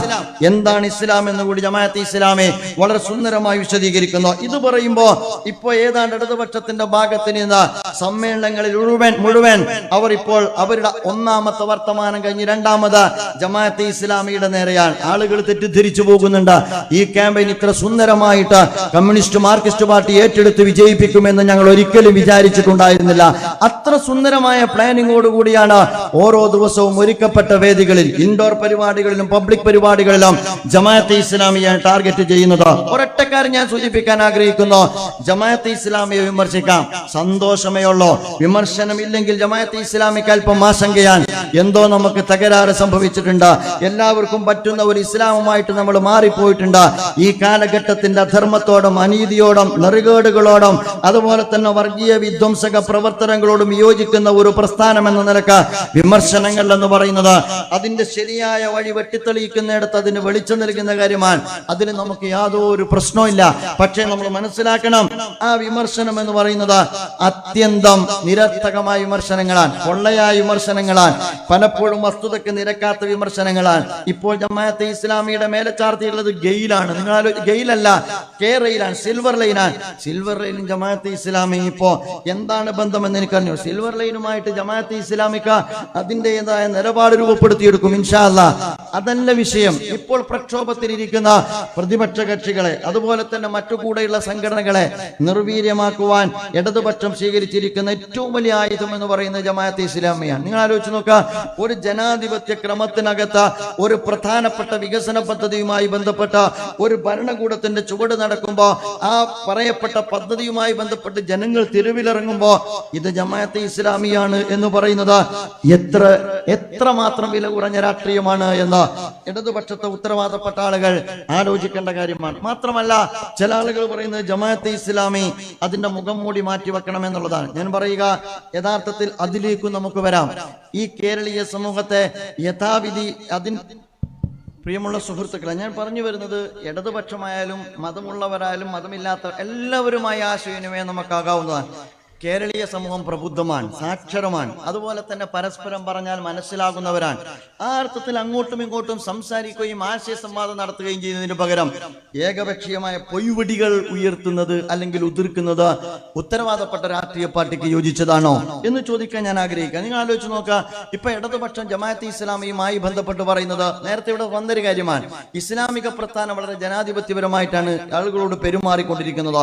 അതുപോലെ തന്നെ ജീവകാരുണ്യ പ്രവർത്തനത്തിലാണ് അത് ഇൻവോൾവ് ചെയ്തുകൊണ്ടിരിക്കുന്നത്. സമൂഹവുമായി ബന്ധപ്പെട്ട അപകടകരമായ ഒരു നീക്കവും ജമാഅത്തെ ഇസ്ലാമിയുടെ നാളിതുവരെയുള്ള പ്രവർത്തനത്തിന്റെ അകത്ത് ആർക്കും അനുഭവപ്പെട്ടിട്ടില്ല. അത് സമൂഹത്തിനകത്ത് ജമാഅത്തെ ഇസ്ലാമി എന്ന് പറയുന്നത് ഏതോ ഉപഗ്രഹ ജീവിയല്ലല്ലോ. അതുകൊണ്ട് ജമാഅത്തെ ഇസ്ലാമിയെ കുറിച്ച് ആളുകൾക്കറിയാം. എന്നിരിക്കെ ഇങ്ങനെയുള്ള ഒരു ജമാഅത്തെ ഇസ്ലാമിയെ ഭീകരവൽക്കരിക്കുമ്പോൾ, പൈശാചികവൽക്കരിക്കുമ്പോൾ ആളുകൾ ചോദിക്കുന്ന ചോദ്യമുണ്ട്, ഇതാണോ നിങ്ങൾ പറയുന്ന ജമാഅത്തെ ഇസ്ലാമി? അവർ പലപ്പോഴും വീടില്ലാത്ത ഞങ്ങൾക്ക് വീട് കെട്ടിത്തരുന്നവരാണ്, അവർ ചികിത്സയില്ലാത്ത കാലഘട്ടത്തിൽ ഞങ്ങൾക്ക് ചികിത്സ നൽകുന്നവരാൻ. അവർ പലപ്പോഴും ജീവിതത്തിന്റെ ഉപജീവനത്തിന് വഴിമുട്ടുമ്പോൾ ഞങ്ങൾക്ക് അതിനുള്ള സംവിധാനം ഉണ്ടാക്കി തരുന്നവരാണ്. കാസർഗോഡാണെങ്കിൽ എൻഡോസൾഫാൻ എന്ന് പറയുന്ന ദുരിതബാധിതരായ ഒരു ജനവിഭാഗത്തിനകത്ത് നാടാകെ ഓടി നടന്ന് പള്ളിയിലും പള്ളിക്കൂടങ്ങളിലും കയറി ചെന്ന് ഫണ്ട് പിരിവ് നടത്തി എന്നിട്ട് ഈ പാവപ്പെട്ട ജനവിഭാഗത്തിന് ആശ്വാസത്തിന്റെ മേൽക്കൂര പണിതവരാൻ. ഇത് ജമാഅത്തെ ഇസ്ലാമിയെ കുറിച്ച് അനുയായികൾ പറയുമ്പോൾ അപ്പോൾ വരുന്ന മറുപടിയാണ് അത് കാപ്പട്യമാൻ, അത് മുഖം മൂടിയാൻ. അങ്ങനെയാണെങ്കിൽ എല്ലാ മുഖം മൂടിയും നമുക്ക് അഴിച്ചു വെക്കാം. ഞാനൊന്ന് ചോദിക്കട്ടെ, ഒരു ബഹുസ്വര സമൂഹത്തിനകത്ത് ഇടതുപക്ഷം അണിഞ്ഞ മുഖം മൂടി അല്ലേ, അതിനെ കുറിച്ചല്ലേ പറയേണ്ടത്? ജമാഅത്തെ ഇസ്ലാമിയെ സംബന്ധിച്ചിടത്തോളം ഈ ഭാഷ അറിയില്ല. ഇസ്ലാമാണ് ഞങ്ങൾ സംസാരിക്കുന്നത്, ഇസ്ലാം മുന്നോട്ട് വെക്കുന്ന ആശയമാണ് ഞങ്ങൾ സംസാരിക്കുന്നത്, പ്രവാചകന്റെ പ്രതിനിധാനമാണ് ഞങ്ങൾ നിർവഹിച്ചു കൊണ്ടിരിക്കുന്നത്. ഇസ്ലാം എന്ന് പറയുന്നതിനപ്പുറത്തേക്ക് ഇസ്ലാമിക പ്രസ്ഥാനത്തിന് ഒരടി പോലും മുന്നോട്ട് പോകാൻ സാധ്യമല്ല. പക്ഷെ നിങ്ങൾ ആലോചിച്ച് നോക്കാം, മതവുമായി ബന്ധപ്പെട്ട നിങ്ങളുടെ നിലപാടെന്താണ്? വളരെ കൃത്യമായി ജനങ്ങളോട് പറയണം. ഞാൻ പറയുന്നത്, കേരളത്തിൽ ഒരുപാട് മതവിശ്വാസികൾ നിങ്ങളുടെ കൂടെയുണ്ട്, ഒരുപാട് മുസ്ലിം സുഹൃത്തുക്കളുണ്ട്, നെറ്റിയിൽ നമസ്കാരത്തേമ്പുള്ള ഒരുപാട് സുഹൃത്തുക്കളുണ്ട്. അവരോട് നിങ്ങൾ പറയുന്ന കമ്മ്യൂണിസം എന്തുകൊണ്ട് നിങ്ങൾ സത്യസന്ധമായിട്ട് പറയുന്നില്ല? കമ്മ്യൂണിസം എന്ന് പറയുന്നത് മതത്തോടൊപ്പമാണോ? അതല്ല, മതത്തോട് അവർക്ക് വിശാലമായ മനസ്സുണ്ടോ? അല്ലല്ലോ. യഥാർത്ഥത്തിൽ നിങ്ങൾ ഈ ജനവിഭാഗത്തിനകത്ത് ഒരു മതരഹിത സമൂഹത്തെ സൃഷ്ടിക്കാൻ ആഗ്രഹിക്കുന്നവരല്ലേ? അതിനല്ലേ നിങ്ങളുടെ ജെൻഡർ ന്യൂട്രാലിറ്റിയുമായി കടന്നു വരുന്നത്? അതിനല്ലേ നിങ്ങൾ ജെൻഡർ ഈക്വാലിറ്റിയുമായി കടന്നു വരുന്നത്? അതിനല്ലേ നിങ്ങൾ മിശ്ര വിവാഹത്തെ പ്രോത്സാഹിപ്പിച്ചുകൊണ്ടിരിക്കുന്നത്?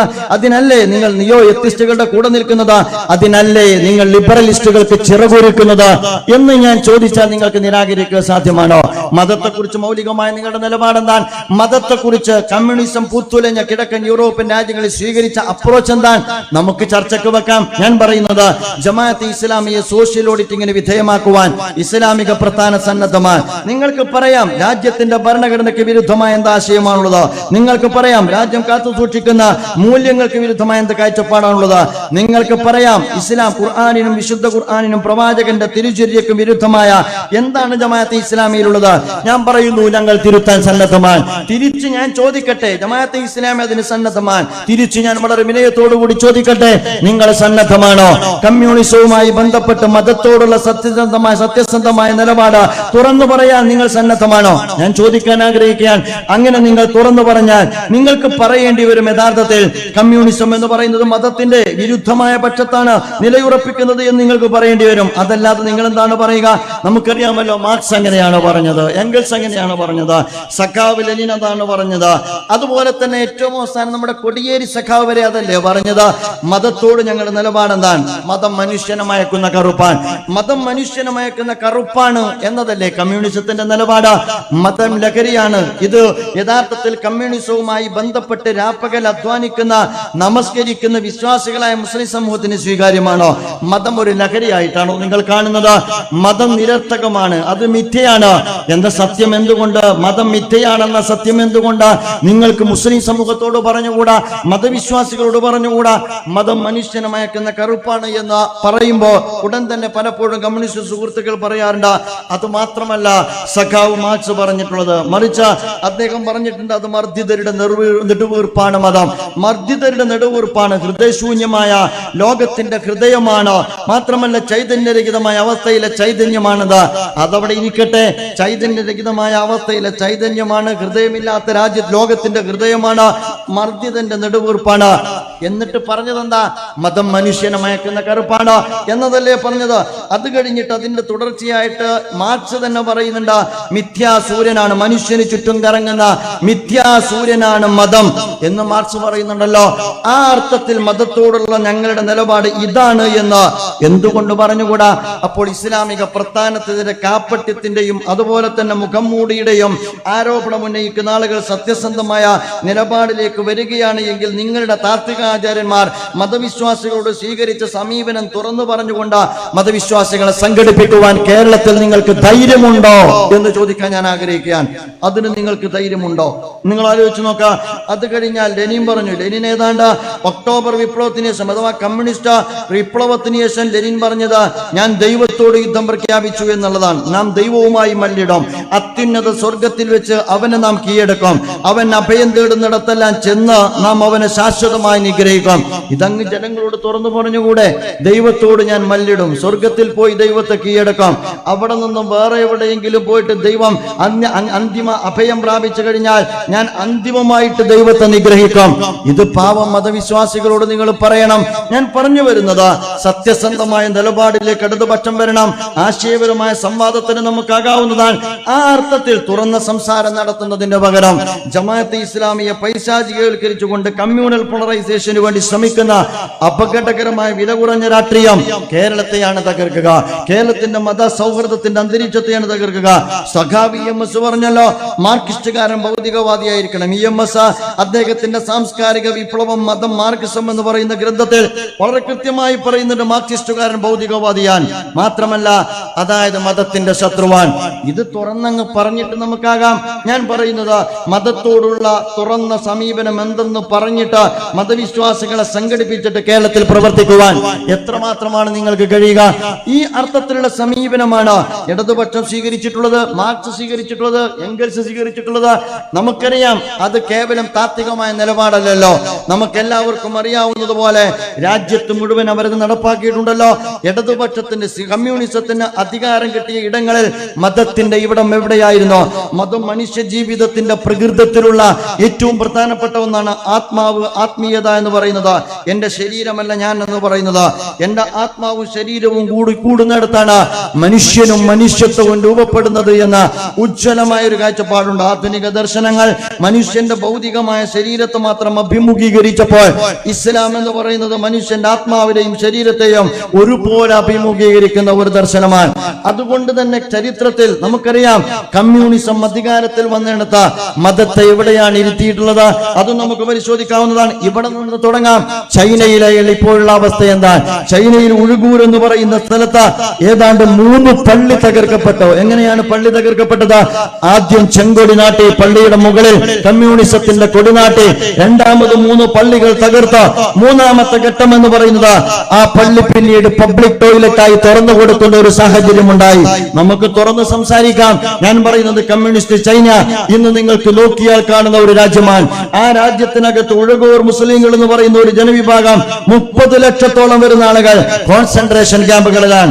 മാത്രമല്ല 2016 അവരുടെ പൗരത്വം നിരാകരിക്കുന്നതിന് സമാനമായ സ്വഭാവത്തിൽ അവരുടെ പാസ്പോർട്ട് വാങ്ങിവെച്ചവരാണ്. നിങ്ങൾ അറിയേണ്ട കാര്യമാണ്. ഈ അർത്ഥത്തിലാണ് ചൈനയുടെ അനുഭവം എന്ന് പറയുന്നത്. സോവിയറ്റ് റഷ്യയിലേക്ക് വരുമ്പോൾ അതിനേക്കാൾ അപകടകരമായ അവസ്ഥയാണ്. 1917 ശേഷം റഷ്യ അവരുടേതായ ആധിപത്യത്തിൽ വന്നതിന് ശേഷം ഏതാണ്ട് 25,000 പള്ളികൾ ഉണ്ടായിരുന്ന റഷ്യയിൽ 1940 ആയപ്പോ 1500 പള്ളി, 1970 ആയപ്പോ 500 പള്ളി. നമ്മൾ മനസ്സിലാക്കേണ്ട കാര്യമാണ്. പള്ളികൾ തകർത്തു. സ്റ്റാലിൻ 4 കോടി ജനങ്ങളെ കൊന്നിട്ടാൻ. 4 കോടി ജനങ്ങൾ എന്ന് പറയുന്നത് എല്ലാ വിഭാഗവും പെടും. സ്വന്തം പാർട്ടി സഖാക്കളെ വരെ കൊന്ന 4 കോടിക്ക് മുന്നിൽ 4 കോടി മനുഷ്യ മൃതദേഹത്തിന് മുമ്പിൽ കൊടിനാട്ടിയിട്ട അങ്ങ് സ്റ്റാലിൻ കമ്മ്യൂണിസത്തെ നിലനിർത്തിയത്. അതിനകത്ത് ഏതാണ്ട് വില കൊടുക്കേണ്ടി വന്നത് ആരൊക്കെയെന്ന് അറിയാമോ? 25,000-ഓളം പള്ളി സ്റ്റാലിൻ തകർത്തു. മതപാഠശാലകൾ അടച്ചുപൂട്ടി. ഖുർആൻ ചുട്ടുകരിക്കപ്പെട്ടു. അറബി ലിപി നിരോധിക്കുന്ന സാഹചര്യം ഉണ്ടായി. നിങ്ങളാണോ ജനാധിപത്യത്തെ കുറിച്ച് പറയുന്നത്? ഒരൊറ്റ കാര്യം പറയാൻ ഞാൻ ആഗ്രഹിക്കുകയാണ്. 4 കോടി ജനങ്ങളെ കൊന്നൊടുക്കി, മതശാലകൾ അടച്ചുപൂട്ടി, എന്നിട്ട് അറബി ലിപി നിരോധിച്ച് വിശുദ്ധ ഖുർആൻ ചുട്ടുകരിച്ച 25,000-ഓളം പള്ളി തകർത്ത സ്റ്റാലിൻ എന്ന് പറയുന്ന ഒരാളുടെ ഛായാചിത്രത്തിന് താഴെ നിന്നിട്ട് ജമാഅത്തെ ഇസ്ലാമിയെ ജനാധിപത്യം പഠിപ്പിക്കുന്ന ഏർപ്പാടുണ്ടല്ലോ, അത് കുറച്ച് കടന്ന കൈയാണ് എന്ന് സൂചിപ്പിക്കാൻ ഞാൻ ആഗ്രഹിക്കുകയാണ്. അത് കുറച്ച് കടന്ന കൈയാണ്. ആ രീതിയിലാണ് കാര്യങ്ങൾ പോകുന്നത്. ഇസ്ലാമിക പ്രസ്ഥാനത്തെ നിങ്ങൾക്ക് പരിശോധിക്കാം. ഇസ്ലാമിക പ്രസ്ഥാനത്തിനകത്ത് അങ്ങനെ കാണാൻ ഒക്കില്ല. നിങ്ങൾ കാസർഗോഡാണ് ഞാൻ സംസാരിക്കുന്നത്. കാസർഗോഡ് എത്ര വിധവകളുണ്ട് കണക്കെടുത്തോ? വിധവകളുണ്ട്. കാസർഗോഡ് എത്ര വിധവകളുണ്ട്? ആ വിധവകളുടെ ഉത്തരവാദികൾ ആരാണ്? കണ്ണൂരിലേക്ക് ചെന്നാൽ വിധവകൾ എത്രയുണ്ട്? ആ വിധവകളുടെ ഉത്തരവാദികളാരാൻ? രാഷ്ട്രീയ കൊലപാതകത്തിന്റെ പേരിൽ കുരുതി കൊടുക്കപ്പെട്ട അനാഥ മക്കൾ എത്രയുണ്ട്? കണക്കെടുപ്പ് നടത്തണം. ഒരു പക്ഷേ ഞാൻ പറയുക, സിൽവർ ലൈനിന്റെ കണക്കെടുപ്പ് നടത്തുന്നതിന് മുമ്പ് മനുഷ്യത്വം ഉണ്ടെങ്കിൽ ഈ കണക്കെടുപ്പ് നടത്തുന്നത് നല്ലതാണ്. ആ കണക്കെടുപ്പ് നടത്തിയാൽ ഈ കാസർഗോഡ് എത്ര പേരുണ്ട്, അങ്ങ് കണ്ണൂരിൽ എത്ര പേരുണ്ട്? ഞാൻ മനസ്സിലാക്കുന്നത് ആ കാസർഗോഡത്തെ കണക്ക് കഴിയുമ്പോഴേക്ക് നിങ്ങൾക്ക് കണക്ക് പുസ്തകം വേണ്ടിവരും, കാൽക്കുലേറ്റർ വേണ്ടിവരും. കണക്ക് കൂട്ടണമെങ്കിൽ തിരുവനന്തപുരത്തെത്തുമ്പോഴേക്കും വിവേകം. ഒരുപാട് ആളുകളെ നിങ്ങൾ അനാഥമാക്കിയിട്ടുണ്ട്. നിങ്ങളുടെ വ്യവസ്ഥിതിയുടെ എക്സിക്യൂഷന് വേണ്ടി, കമ്മ്യൂണിസത്തിന്റെ പ്രചരണത്തിന് വേണ്ടി നിങ്ങൾക്ക് കണക്കെടുക്കാം. ഇവിടെ നിന്ന് നിങ്ങൾ വിരലിലെണ്ണി തുടങ്ങിയാൽ തിരുവനന്തപുരത്തെത്തുമ്പോഴും ഒരു വിരല് പോലും നിങ്ങൾക്ക് ജമാഅത്തെ ഇസ്ലാമിക്ക് നേരെ ചൂണ്ടിക്കാണിക്കാനില്ല എന്നിടത്താണ് ഇസ്ലാമിക പ്രസ്ഥാനമുള്ളത്. അപ്പോൾ ജനാധിപത്യത്തെ കുറിച്ച് ജമാഅത്തെ ഇസ്ലാമിയോടാണോ സംസാരിക്കുന്നത്? പ്രിയമുള്ള സുഹൃത്തുക്കളെ, ഇത് ജമാഅത്തെ ഇസ്ലാമിയുടെ ഏതോ അർത്ഥത്തിലുള്ള മഹത്വമല്ല, അത് ഇസ്ലാമിന്റെ മഹത്വമാണ്. ഇസ്ലാമിന്റെ മഹത്വമാണ്. ഒരാളെ പ്രഹരിക്കാൻ പാടില്ല, ഒരുത്തന്റെ രക്തം ചിന്താൻ പാടില്ല, ഒരാളെ അപമാനിക്കാൻ പാടില്ല, ഒരാളെ ഇൻസൾട്ട് ചെയ്യാൻ പാടില്ല.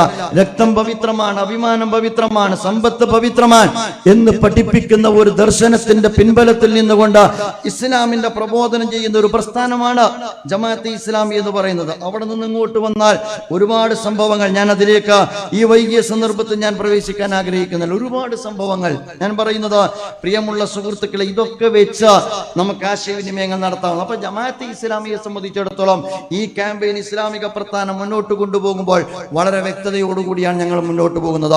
മനുഷ്യ സമൂഹത്തെ അഭിമുഖീകരിക്കാൻ കഴിയുന്ന, അവരുടെ ഭൗതികവും ആത്മീയവുമായ തലത്തെ അഭിമുഖീകരിക്കാൻ കഴിയുന്ന സുന്ദരമായ ഒരു ദർശനത്തെ മുന്നിൽ വെച്ചുകൊണ്ടാണ് ഇസ്ലാമിക പ്രസ്ഥാനം അതിന്റെ ആശയ പ്രബോധന പ്രവർത്തനങ്ങളുമായി മുന്നോട്ട് പോകുന്നത് എന്ന് ഓർമ്മപ്പെടുത്താൻ ഞാൻ ആഗ്രഹിക്കുകയാണ്. എന്താണ് ഇസ്ലാം എന്ന് ചോദിച്ചാൽ ആരും മനസ്സിലാക്കേണ്ട നാലുകെട്ടുന്ന മതമാണ്. ഇതൊരു ഘട്ടത്തിൽ ശരീഅത്ത് വിവാദകാലത്ത് ചില ആളുകൾ പ്രചരിപ്പിച്ചതാണ്, അല്ല കമ്മ്യൂണിസ്റ്റുകൾ പ്രചരിപ്പിച്ചതാണ്. ഇത് നാലുകെട്ടുന്ന മതമാണ്, പെൺകുട്ടികൾക്ക് അനന്തരം കൊടുക്കാത്ത മതമാണ്, പെൺകുട്ടികൾക്ക് സ്വാതന്ത്ര്യം കൊടുക്കാത്ത മതമാണ്. എന്തെല്ലാം കെട്ടുകഥകളാണ് ഇസ്ലാമുമായി ബന്ധപ്പെട്ട് സംസാരിച്ചത്. ഞങ്ങൾ പറയുന്നു, ഇസ്ലാം എന്ന് പറയുന്നത് നിങ്ങൾ വിചാരിക്കുന്ന അനുഷ്ഠാന വർദ്ധക്ക് പറയുന്ന പേരല്ല, പൗരോഹിത്യത്തിന് ഇടമുള്ള ഒരു ഇടമല്ല, അതുപോലെ തന്നെ നിങ്ങൾ പറയുന്ന ആചാരാനുഷ്ഠാനങ്ങളുടെ സമുച്ചയമല്ല. ഇസ്ലാം എന്ന് പറയുന്ന ഒരു ഐഡിയോളജിയാണ്. ആ ഐഡിയോളജി എന്ന് പറയുന്നത് 14 നൂറ്റാണ്ടുകളായി കാലങ്ങളോട് സംവദിച്ച ഒരു ഐഡിയോളജിയാണ്. 21-ാം നൂറ്റാണ്ടിനോടും സംവദിക്കുന്ന ഒരു ഐഡിയോളജിയാണ്. അതിന്റെ ഓരോ മാർഗനിർദ്ദേശങ്ങളും സമകാലിക സമൂഹവുമായി ബന്ധപ്പെട്ട അവരനുഭവിക്കുന്ന സമസ്യകൾക്ക് പൂരണം കണ്ടെത്താൻ കഴിയുന്ന ഉജ്ജ്വലമായ ആശയങ്ങളാണ്. അത് നമുക്ക് പരിശോധിക്കാം. മനുഷ്യ ജീവിതത്തെ പകുക്കാത്ത ഇസ്ലാം എന്ന് പറയുന്നത് മനുഷ്യ ജീവിതത്തെ പകുക്കാത്ത, മനുഷ്യ ജീവിതത്തിന്റെ ഭൗതികവും ആത്മീയവുമായ താല്പര്യത്തെ അഭിമുഖീകരിക്കുന്ന ദർശനമാണ്. അതുകൊണ്ടാണ് ജമാഅത്തെ ഇസ്ലാമി മൂന്നാമത് ഈ പറയപ്പെട്ട ഇതിന്റെ പിന്നിലുള്ള ഇസ്ലാമോഫോബിയുടെ പിന്നിലുള്ള ആളുകളെ വെളിച്ചത്ത് കൊണ്ടുവരുന്നതോടൊപ്പം അവരുന്നയിക്കുന്ന ആരോപണങ്ങളെ അഭിമുഖീകരിക്കുന്നതോടൊപ്പം മൂന്നാമതായി ജമാഅത്തെ ഇസ്ലാമി ജനങ്ങൾക്ക് മുമ്പാകെ പറയുന്നത് ഇസ്ലാം എന്ന് പറയുന്ന സുന്ദരമായ ദർശനത്തെ കുറിച്ചാണ്. ഞങ്ങൾ പറയുന്നു, ഇസ്ലാം നീതിയുടെ ദർശനമാണ്. ഇസ്ലാം യഥാർത്ഥത്തിൽ സന്തുലിതമായ ഒരു സമ്പദ്ഘടനയെ സമൂഹത്തിന് മുമ്പാകെ സമർപ്പിക്കുന്ന ദർശനമാണ്. ഇസ്ലാം കാരുണ്യത്തിന്റെ ദർശനമാണ്. ഇസ്ലാം വൈവിധ്യത്തിന്റെ ദർശനമാണ്. ഇസ്ലാം സാഹോദര്യത്തിന്റെ ദർശനമാണ്. ഇസ്ലാം മനുഷ്യ സമൂഹവുമായി ബന്ധപ്പെട്ട വിമോചനപരമായ ഉള്ളടക്കമുള്ള ദർശനമാണ്. ഇസ്ലാം നിർഭയത്വം നിങ്ങൾക്ക് ആഹ്വാനം ചെയ്യുന്ന ദർശനമാണ്. ഇസ്ലാം മനുഷ്യ സമൂഹത്തിനകത്ത് സംവാദത്തിന്റെ ഭൂമിക തീർക്കുന്ന ദർശനമാണ്. ഒരിക്കലും ഇസ്ലാം ആയുധം കൊണ്ട് സംസാരിച്ചിട്ടില്ല. ഇസ്ലാം ആശയം കൊണ്ട് സംസാരിക്കുന്ന ദർശനമാണ്. നീതിയുടെ ദർശനമാണ് എന്ന് ഇസ്ലാമിനെ കുറിച്ച് വെറും വർത്തമാനം പറയുന്ന ഒരു കാര്യമല്ല. യാ അയ്യുഹല്ലദീന ആമനൂ, ഇസ്ലാമിനെ വ്യാഖ്യാനിക്കേണ്ടത് ഖുർആൻ വെച്ചുകൊണ്ടാണ്. അതാണ് ഞാൻ മുമ്പ് പറഞ്ഞത്. ഞങ്ങൾ സംവദിക്കാൻ തയ്യാറാണ് ഖുർആനിനെ വെച്ചുകൊണ്ട്. നിങ്ങൾ സന്നദ്ധമാകണം മാർക്സിനെ വെച്ചുകൊണ്ട്, മാർക്സിസത്തെ വെച്ചുകൊണ്ട് നമ്മൾ സംവദിക്കാൻ സന്നദ്ധമാണ്. അങ്ങനെ ഖുർആനെ വെച്ചുകൊണ്ടാണ് ഇസ്ലാമിന്റെ നീതി സങ്കല്പത്തെ കുറിച്ച് ഞങ്ങൾ സംസാരിക്കുക. ഇത് ഉള്ളവനും ഇല്ലാത്തവനും തമ്മിലുള്ള സംഘട്ടനത്തിന്റെ, ഉള്ളവനും ഇല്ലാത്തവനും തമ്മിലുള്ള സംഘർഷത്തിന്റെ, അങ്ങനെ ഒരു വർഗരഹിത സമൂഹം എന്ന് പറയുന്ന ഉട്ടോപ്പിയൻ ചിന്താഗതിയുടെ അടിസ്ഥാനത്തിലല്ല സംസാരിക്കുന്നത്. ഉള്ളവനും ഇല്ലാത്തവരും തമ്മിലുള്ള സഹവർത്തിത്വത്തിന്റെ, ഉള്ളവനിൽ നിന്നില്ലാത്തവനിലേക്കുള്ള സഹാനുഭൂതിയുടെ ദർശനമാണ് ഇസ്ലാം എന്ന് പറയുന്നത്. അതുകൊണ്ട് ഇത് നീതിയുടെ ദർശനമാണ്. യാ അയ്യുഹല്ലദീന ആമനൂ കൂനൂ ഖവ്വാമീന ലില്ലാഹി ശുഹദാഅ ബിൽ ഖിസ്ത വലാ യജ്രിമന്നകും ശനആന ഖൗമിൻ അല്ലാ തഖദിലു ഇഖ്ദിലു ഹുവ അഖ്റബു ലിത്തഖ്വ. നിങ്ങൾ അല്ലാഹുവിന്റെ മാർഗ്ഗത്തിൽ നിലകൊള്ളുക, നീതിക്ക് സാക്ഷികളാവുക. എന്നിട്ട് ഖുർആൻ എന്ന് പറഞ്ഞു, നിങ്ങൾ ഒരു വിഭാഗത്തോടുള്ള വിദ്വേഷം, ആ വിഭാഗത്തോട് അനീതി പ്രവർത്തിക്കുവാൻ നിങ്ങളെ പ്രേരിപ്പിക്കും. പ്രേരിപ്പിക്കാതിരിക്കട്ടെ. അതുകൊണ്ട് ജമാഅത്തെ ഇസ്ലാമിയോട് വിയോജിക്കുന്നവരോടും ജമാഅത്തെ ഇസ്ലാമി അനീതി കാണിക്കൂല. അതുകൊണ്ടാണ് ജമാഅത്തെ ഇസ്ലാമിയെ UDF പ്രഹരിക്കാറുണ്ട്, LDF പ്രഹരിക്കാറുണ്ട്. എന്നാലും നാളെ ഇവരോട് ചേർന്ന് നിന്നുകൊണ്ട് രാജ്യത്തിന്റെ കാവലാളാകേണ്ട ഘട്ടം വന്നാൽ ജമാഅത്തെ ഇസ്ലാമിക്കെതിരെ യാതൊരു വിരോധവുമില്ല. അത് ഇസ്ലാമിക പ്രസ്ഥാനത്തിന്റെ തുറന്ന സമീപനത്തിന്റെ ഭാഗമാണ്. നീതിയാണ് ഞങ്ങളുടെ മാനദണ്ഡം എന്ന് പറയുന്നത്. അത് ഖുർആനിന്റെ തന്നെ മാനദണ്ഡമായതുകൊണ്ടാണ്. ഇസ്ലാം മുന്നോട്ട് വെക്കുന്നത് സന്തുലിതമായ ഒരു സമ്പദ്ഘടനയെ കുറിച്ചാണ്. ഈ കാലഘട്ടത്തിന്റെ സാമ്പത്തിക വ്യവസ്ഥിതി എന്താണ്? ഇടതുപക്ഷത്തിന്റെ, സോഷ്യലിസത്തിന്റെ, കമ്മ്യൂണിസ്റ്റുകളുടെ, അതുപോലെ തന്നെ കേരളം രാജ്യം ഭരിക്കുന്ന ഈ സംഘപരിവാറിന്റെ സമ്പദ്ഘടന എന്താണെന്ന് ചോദിച്ചാൽ നിയോ ലിബറലിസ്റ്റ് എക്കോണമിയാണ് അവർ പിന്തുണച്ചുകൊണ്ടിരിക്കുന്നത്. ആ നിയോ ലിബറലിസ്റ്റ് എക്കോണമിക്ക് പകരം സന്തുലിതമായ സമ്പദ്ഘടനയെ കുറിച്ച് ഇസ്ലാം സംസാരിക്കുന്നു. സക്കാത്തിലൂടെ, ഇൻഫാക്കിലൂടെ, സ്വതക്കയിലൂടെ സാമ്പത്തിക ക്രയവിക്രയങ്ങളെ കുറിച്ച് സംസാരിക്കുന്ന, മനുഷ്യരുടെ അടിസ്ഥാന ആവശ്യങ്ങൾക്ക് പ്രാമുഖ്യം കൊടുക്കുന്ന ദർശനമാണ് ഇസ്ലാം എന്ന് പറയുന്നത്. ഇസ്ലാം സാഹോദര്യത്തിന്റെ ദർശനമാണ്. ഇസ്ലാം സാഹോദര്യത്തിന്റെ ദർശനമാണ് എന്നത് ഒരു ഭംഗിവാക്കല്ല സുഹൃത്തുക്കളെ. ആരാണ് മനുഷ്യൻ എന്ന ചോദ്യത്തിന്റെ ഉജ്ജ്വലമായ ഉത്തരമാണ് അതിനകത്തുള്ളത്. മനുഷ്യർക്കിടയിലുള്ള ഒരുപാട് ജാതീയതയുടെ, വംശീയതയുടെ മതിൽക്കെട്ടുകളെ തകർക്കുന്ന ഉജ്ജ്വലമായ ആശയമാണ് ഇസ്ലാമിന്റെ സാഹോദര്യ സങ്കല്പം. യൂറോപ്യൻ വംശീയതയുടെ, ജൂതവംശീയതയുടെ, ഹിന്ദുത്വ വംശീയതയുടെ മതിൽക്കെട്ടുകൾക്കകത്താണ് ആധുനിക ജനതയുടെ ജീവിതം. നമ്മുടെ വേൾഡ് കപ്പിനകത്ത്, ലോക ക്രിക്കറ്റിനകത്ത്, ലോക ഫുട്ബോളിനകത്ത് എല്ലാം ഈ വംശവറി നിങ്ങൾക്ക് കണ്ടെത്താൻ പറ്റും. ഇവിടെയാണ് വിശുദ്ധ ഖുർആൻ പറയുന്നത് കുല്ലുക്കും മിൻ ആദം വ ആദം മിൻ തുറാബ്. പ്രവാചകൻ പറയുന്നത് കുല്ലുക്കും മിൻ ആദം വ ആദം മിൻ തുറാബ് ലാ ഫദ്ല ലി അറബിയ്യിൻ ലാ അജ്മി വലാ ലി അബീദിൻ ലാ അസ്വദ.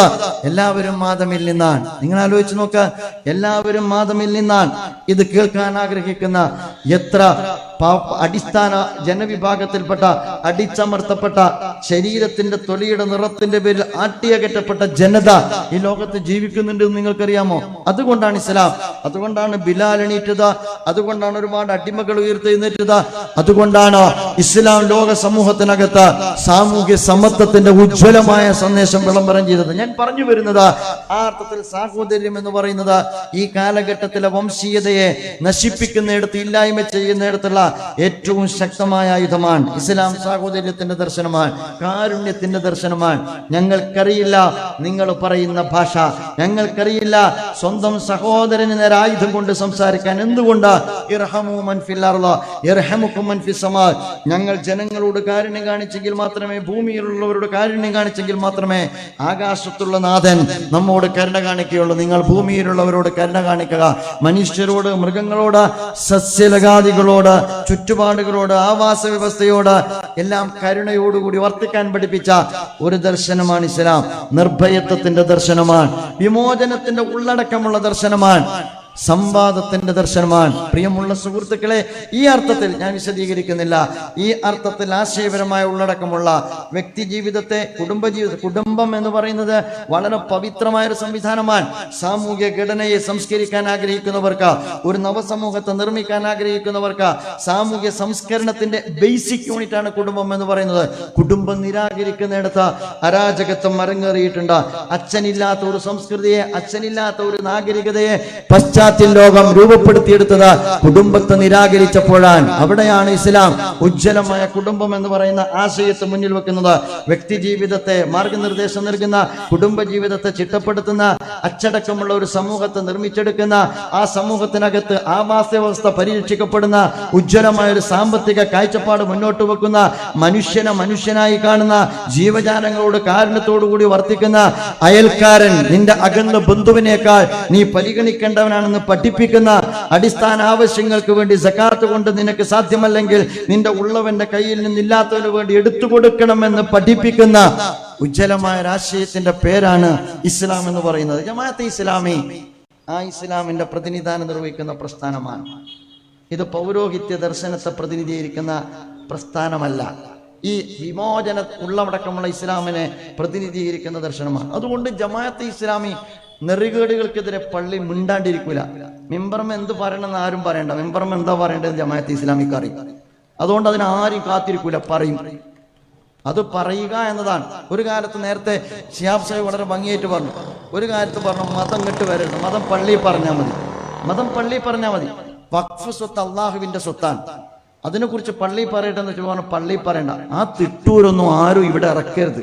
ഇത് ജനാധിപത്യ സമൂഹമാണ്. ജനാധിപത്യ സമൂഹത്തിനകത്ത് ജനാധിപത്യ മര്യാദ കാണിക്കണം. അപ്പൊ ജമാഅത്തെ ഇസ്ലാമി പള്ളി പറയേണ്ടത് പള്ളിയിലും പറയും, സമൂഹത്തിൽ പറയേണ്ടത് സമൂഹത്തിലും പറയും. അതിനാണ് ഞങ്ങൾ ജനാധിപത്യം എന്ന് വിശ്വസിക്കുന്നത്. ആർക്കും ഇസ്ലാമിനെ വിമർശിക്കാൻ അധികാരമുണ്ട്, ജമാഅത്തെ ഇസ്ലാമി വിമർശിക്കാൻ അധികാരമുണ്ട്, സമൂഹത്തെ റിവ്യൂ ചെയ്യാനുള്ള അധികാരം ഓരോ പൗരനുമുണ്ട്. ജനാധിപത്യത്തിന്റെ പ്രത്യേകത എന്താ? ജനാധിപത്യത്തോടെ തന്നെ വിയോജിക്കാനുള്ള സ്വാതന്ത്ര്യം ഉണ്ടെന്നുള്ള. അത് മൗദൂദിക്കും പറ്റൂല, ഗാന്ധിജിക്കും പറ്റുന്നല്ല. മൗദൂദിക്കും പറ്റും, ഗാന്ധിജിക്കും പറ്റും. അതുകൊണ്ടാണ് മഹാത്മജി പറഞ്ഞത് ഡെമോക്രസി വേശ്യയാണ് എന്ന്. ജമാഅത്തെ ഇസ്ലാമി അല്ല പറഞ്ഞത്, സയ്യിദ് മൗദൂദിയ പറഞ്ഞു ഡെമോക്രസി വേശ്യയാണ്. പ്രത്യുൽപ്പന്ന മതിത്വമില്ലാത്ത ആർക്കും എങ്ങനെയും പ്രയോജനപ്പെടുത്താവുന്ന ഒന്നാണ്. ഡെമോക്രസിയുടെ വീക്ക്നെസ്സിനെ കുറിച്ച് കൃത്യമായിട്ട് ഗാന്ധിജിക്ക് പറയാം, മൗദൂദിക്കും പറയാം, നമുക്കും പറയാം. നമ്മളൊക്കെ പറഞ്ഞതിന് ശേഷം മാത്രമേ CPM-ന് പറയാൻ പറ്റുള്ളൂ. കാരണം ഓരോ അജണ്ടയിൽ ജനാധിപത്യം ഇല്ല. അതതിന്റെ പ്രത്യേകത. നമ്മളൊക്കെ പറഞ്ഞതിന് ശേഷം ജനാധിപത്യത്തെ കുറിച്ച് പറയാൻ പറ്റും. അങ്ങനെ ഒരു അജണ്ട അവരുടെ അകത്തില്ല. എവിടെയാണുള്ളത്? ഈ കാലഘട്ടത്തിൽ സോവിയറ്റ് റഷ്യയിൽ, ചൈനയിൽ. ഇപ്പൊ കമ്മ്യൂണിസം നിലനിൽക്കുന്ന ചൈനയിൽ ജനാധിപത്യമുണ്ടോ സുഹൃത്തുക്കളെ? ഈ ടാവട്ടത്തിൽ കേരളത്തിലുള്ള ആളുകളെ പറ്റിച്ച് വരതും പറഞ്ഞു നടന്നാൽ പറ്റൂലല്ലോ. അവിടെ മതമുണ്ടോ? അവിടെ ജനാധിപത്യം ഉണ്ടോ? മതവും ജനാധിപത്യവും തങ്ങളുടേതെന്ന് പറയുന്ന ഒരു വ്യവസ്ഥ കളിയാടുന്ന കമ്മ്യൂണിസത്തിന്റെ ഒരുപക്ഷെ ആട്ടുതൊട്ടിലൊന്നോ വളർത്തുതൊട്ടിലൊക്കെ ഒന്ന് പറയുന്നിടത്തൊന്ന് കാണിച്ചു തന്നിട്ട് പോരെ ഈ മലയാളിയോട് ഇതൊക്കെ പറയാൻ. അതുകൊണ്ട് പ്രിയമുള്ള സുഹൃത്തുക്കളെ, ഞാൻ അവസാനിപ്പിക്കാൻ, നിങ്ങൾ പഠിക്കുക. വളരെ സുന്ദരമായി ഈ കാലഘട്ടത്തിൽ നമുക്ക് ഇരുന്ന് വർത്തമാനം പറയാം. പണ്ടത്തെ പോലെയല്ല. ഇതിലൂടെ കേൾക്കുക, അത് ഉൾക്കൊള്ളുക എന്നുള്ളതല്ല. എന്നെ കേട്ടുകൊണ്ടിരിക്കുന്ന മുഴുവൻ സുഹൃത്തുക്കളോട് ഞാൻ പറയുന്നു, നിങ്ങളുടെ മുമ്പിൽ എല്ലാ ഓപ്ഷനും വെക്കുക. ഇസ്ലാം ഓപ്ഷനാണ്, കമ്മ്യൂണിസം ഓപ്ഷനാണ്, അതുപോലെ തന്നെ സോഷ്യലിസം ഓപ്ഷനാണ്, ക്രൈസ്തവത ഓപ്ഷനാണ്, ഹൈന്ദവത ഓപ്ഷനാണ്. എല്ലാ ഓപ്ഷനും നിങ്ങൾ വെക്കുക. എന്നിട്ട് നിങ്ങൾ മനുഷ്യ ജീവിതത്തെ നിങ്ങൾ ഒരു ക്യാൻവാസിലേക്ക് കൊണ്ടുവരിക. മനുഷ്യ ജീവിതം എന്ന് പറയുന്നത് എന്തെല്ലാം ആവശ്യങ്ങളുണ്ട്? ഒരുപാട് ആവശ്യങ്ങളില്ലേ? നിങ്ങൾ വയറ് നിറഞ്ഞാൽ തീരുന്നതാണോ നിങ്ങളുടെ പ്രശ്നം? നല്ല വസ്ത്രം ഇട്ടാൽ തീരുന്നതാണോ നിങ്ങളുടെ പ്രശ്നം? നല്ല വാഹനം ലഭിച്ചാൽ തീരുന്നതാണോ നിങ്ങളുടെ പ്രശ്നം? നിങ്ങളുടെ മനസ്സെന്ന് പറയുന്ന ഒന്നില്ലേ? ആത്മാവെന്ന് പറയുന്ന ഒന്നില്ലേ? അതിന്റെ ദാഹം തീർക്കാൻ ഭക്ഷണം കൊണ്ട് സാധ്യമാണോ? ആത്മാവിന്റെ ദാഹം തീർക്കാൻ ഭക്ഷണം കൊണ്ട് സാധ്യമാണോ? ആത്മാവിന്റെ ദാഹം തീർക്കാൻ വസ്ത്രം കൊണ്ട് സാധ്യമാണോ? ആത്മാവിന്റെ ദാഹം തീർക്കാൻ നിങ്ങളുടെ സൗകര്യപ്രദമായ അമ്പലചുംബികളായ കെട്ടിടങ്ങൾ കൊണ്ട് സാധ്യമാണോ? അത്യാധുനിക സൗകര്യമുള്ള വാഹനം കൊണ്ട് സാധ്യമാണോ? അലാ ബിദിക്രില്ലാഹി തത്മഇന്നുൽ ഖുലൂബ്. ഇതല്ലേ യഥാർത്ഥത്തിൽ മനുഷ്യ മനസ്സിന്റെ സമാധാനത്തിന്റെ സന്ദേശം എന്ന് പറയുന്നത്. വമൻ അറള അൻ ദിക്രില്ലാഹി ഫഇന്ന ലഹു മഈശത്തൻ ദൻക. മനസ്സിടുങ്ങി പോകാറില്ലേ? ജീവിതത്തിന്റെ ഇടുക്കത്തിനകത്ത് ആത്മഹത്യയുടെ വാതായനം തേടുന്ന ആധുനിക മനുഷ്യന്റെ മുമ്പിൽ വിശ്വാസത്തിന്റെ അടിത്തറയിൽ നിന്നുകൊണ്ട് ഇസ്ലാമിക പ്രസ്ഥാനത്തിന് പറയാൻ കഴിയും, നിന്റെ വിലപ്പെട്ട ജീവൻ എടുക്കാനുള്ള അധികാരം നിനക്കല്ല, നാഥനാൻ. അവനിൽ ഭരമേൽപ്പിക്കുക. ആ ഭരമേൽപ്പിക്കുക എന്ന് പറയുന്നത് എത്ര സുന്ദരമായ ആശയമാണ്. മനസ്സംഘർഷത്തിന് അകപ്പെട്ട് ജീവിതത്തിൽ പലപ്പോഴും ആളുകൾ ആത്മഹത്യയുടെ വഴി തേടുന്ന ഘട്ടത്തിൽ അവൻ അവലംബിക്കാൻ ഒരു നാഥനുണ്ടാവുക, വിളിച്ചു പ്രാർത്ഥിക്കാൻ ഒരു നാഥനുണ്ടാവുക, ഭാരമിറക്കി വെക്കാൻ ഒരു നാഥനുണ്ടാവുക, അവന്റെ മുമ്പിൽ സുജൂദ് ചെയ്തുകൊണ്ടെല്ലാം പറയുക. ഈ ഏകദൈവ വിശ്വാസത്തിന്റെ അടിത്തറകളിൽ നിന്നുകൊണ്ട് വ്യക്തിയെയും കുടുംബത്തെയും സമൂഹത്തെയും രാഷ്ട്രക്രമത്തെയും ദൈവിക ദർശനത്തിന്റെ അടിത്തറയിൽ, മൂല്യവത്തായ ഒരു അടിത്തറയിൽ പുനഃസംവിധാനിക്കുന്ന സുന്ദരമായ ആശയത്തിന്റെ സുന്ദരമായ പേരാണ് ഇസ്ലാം. ആ സുന്ദരമായ ഇസ്ലാമിനെ പ്രതിനിധീകരിക്കുന്ന സർഗാത്മകമായ ഒരു സുന്ദരമായ സംഘടനയുടെ പേരാണ് ജമാഅത്തെ ഇസ്ലാമി. നിങ്ങൾ പഠനത്തിന് വിധേയമാക്കുക, മുൻവിധികൾ മാറ്റിവെക്കുക, വിമർശനങ്ങൾ വരുമ്പോൾ ആ വിമർശനത്തിന്റെ മറുവശങ്ങൾ ആരായുക. അല്ലാഹു സുബ്ഹാനഹു വ തആല നമ്മെ അനുഗ്രഹിക്കുമാറാകട്ടെ. ജീവിതത്തിൽ സംഭവിച്ച വീഴ്ചകൾ, പോരായ്മകൾ പടച്ച റബ്ബ് നമുക്ക് പുറത്തു തരുമാറാകട്ടെ. നാളെ അവന്റെ സ്വർഗീയ ആരാമത്തിൽ. അതാണല്ലോ നമ്മുടെ ഉദ്ദേശം.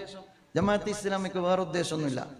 സിൽവർ ലൈൻ ആയാലും വഖഫ് ബോർഡായാലും അതുപോലെ തന്നെ 80-20 ആയാലും ലവ് ജിഹാദ് ആയാലും കിട്ടുന്ന ജീവിതായുസ് സമൂഹത്തിന് വേണ്ടി നല്ല കാര്യങ്ങൾ ചെയ്ത് ആ സുഹൃതങ്ങളുമായിട്ട് സന്തോഷത്തോടു കൂടി കണ്ണടച്ച് ഈ ലോകവും നാളെ പരലോകവും സന്തോഷത്തിന്റെയും സമാധാനത്തിന്റെയും ഇടങ്ങളായി മാറണം എന്നാഗ്രഹിക്കുന്ന ഒരു പ്രസ്ഥാനമാണ്. ദുനിയാവിൽ എങ്ങനെയെങ്കിലും സ്വർഗം ഉണ്ടാക്കണമെന്ന് മാത്രമല്ല, അവിടെയും സ്വർഗം കിട്ടണമെന്ന് ആഗ്രഹിക്കണം. ഇവിടെ മാത്രം സ്വർഗം ഉണ്ടാക്കണമെന്ന് ആഗ്രഹിക്കുന്ന ഒരു ചെറുപ്പം ആളെ കൊന്നിട്ടെങ്കിലും സ്വർഗം ഉണ്ടാക്കും.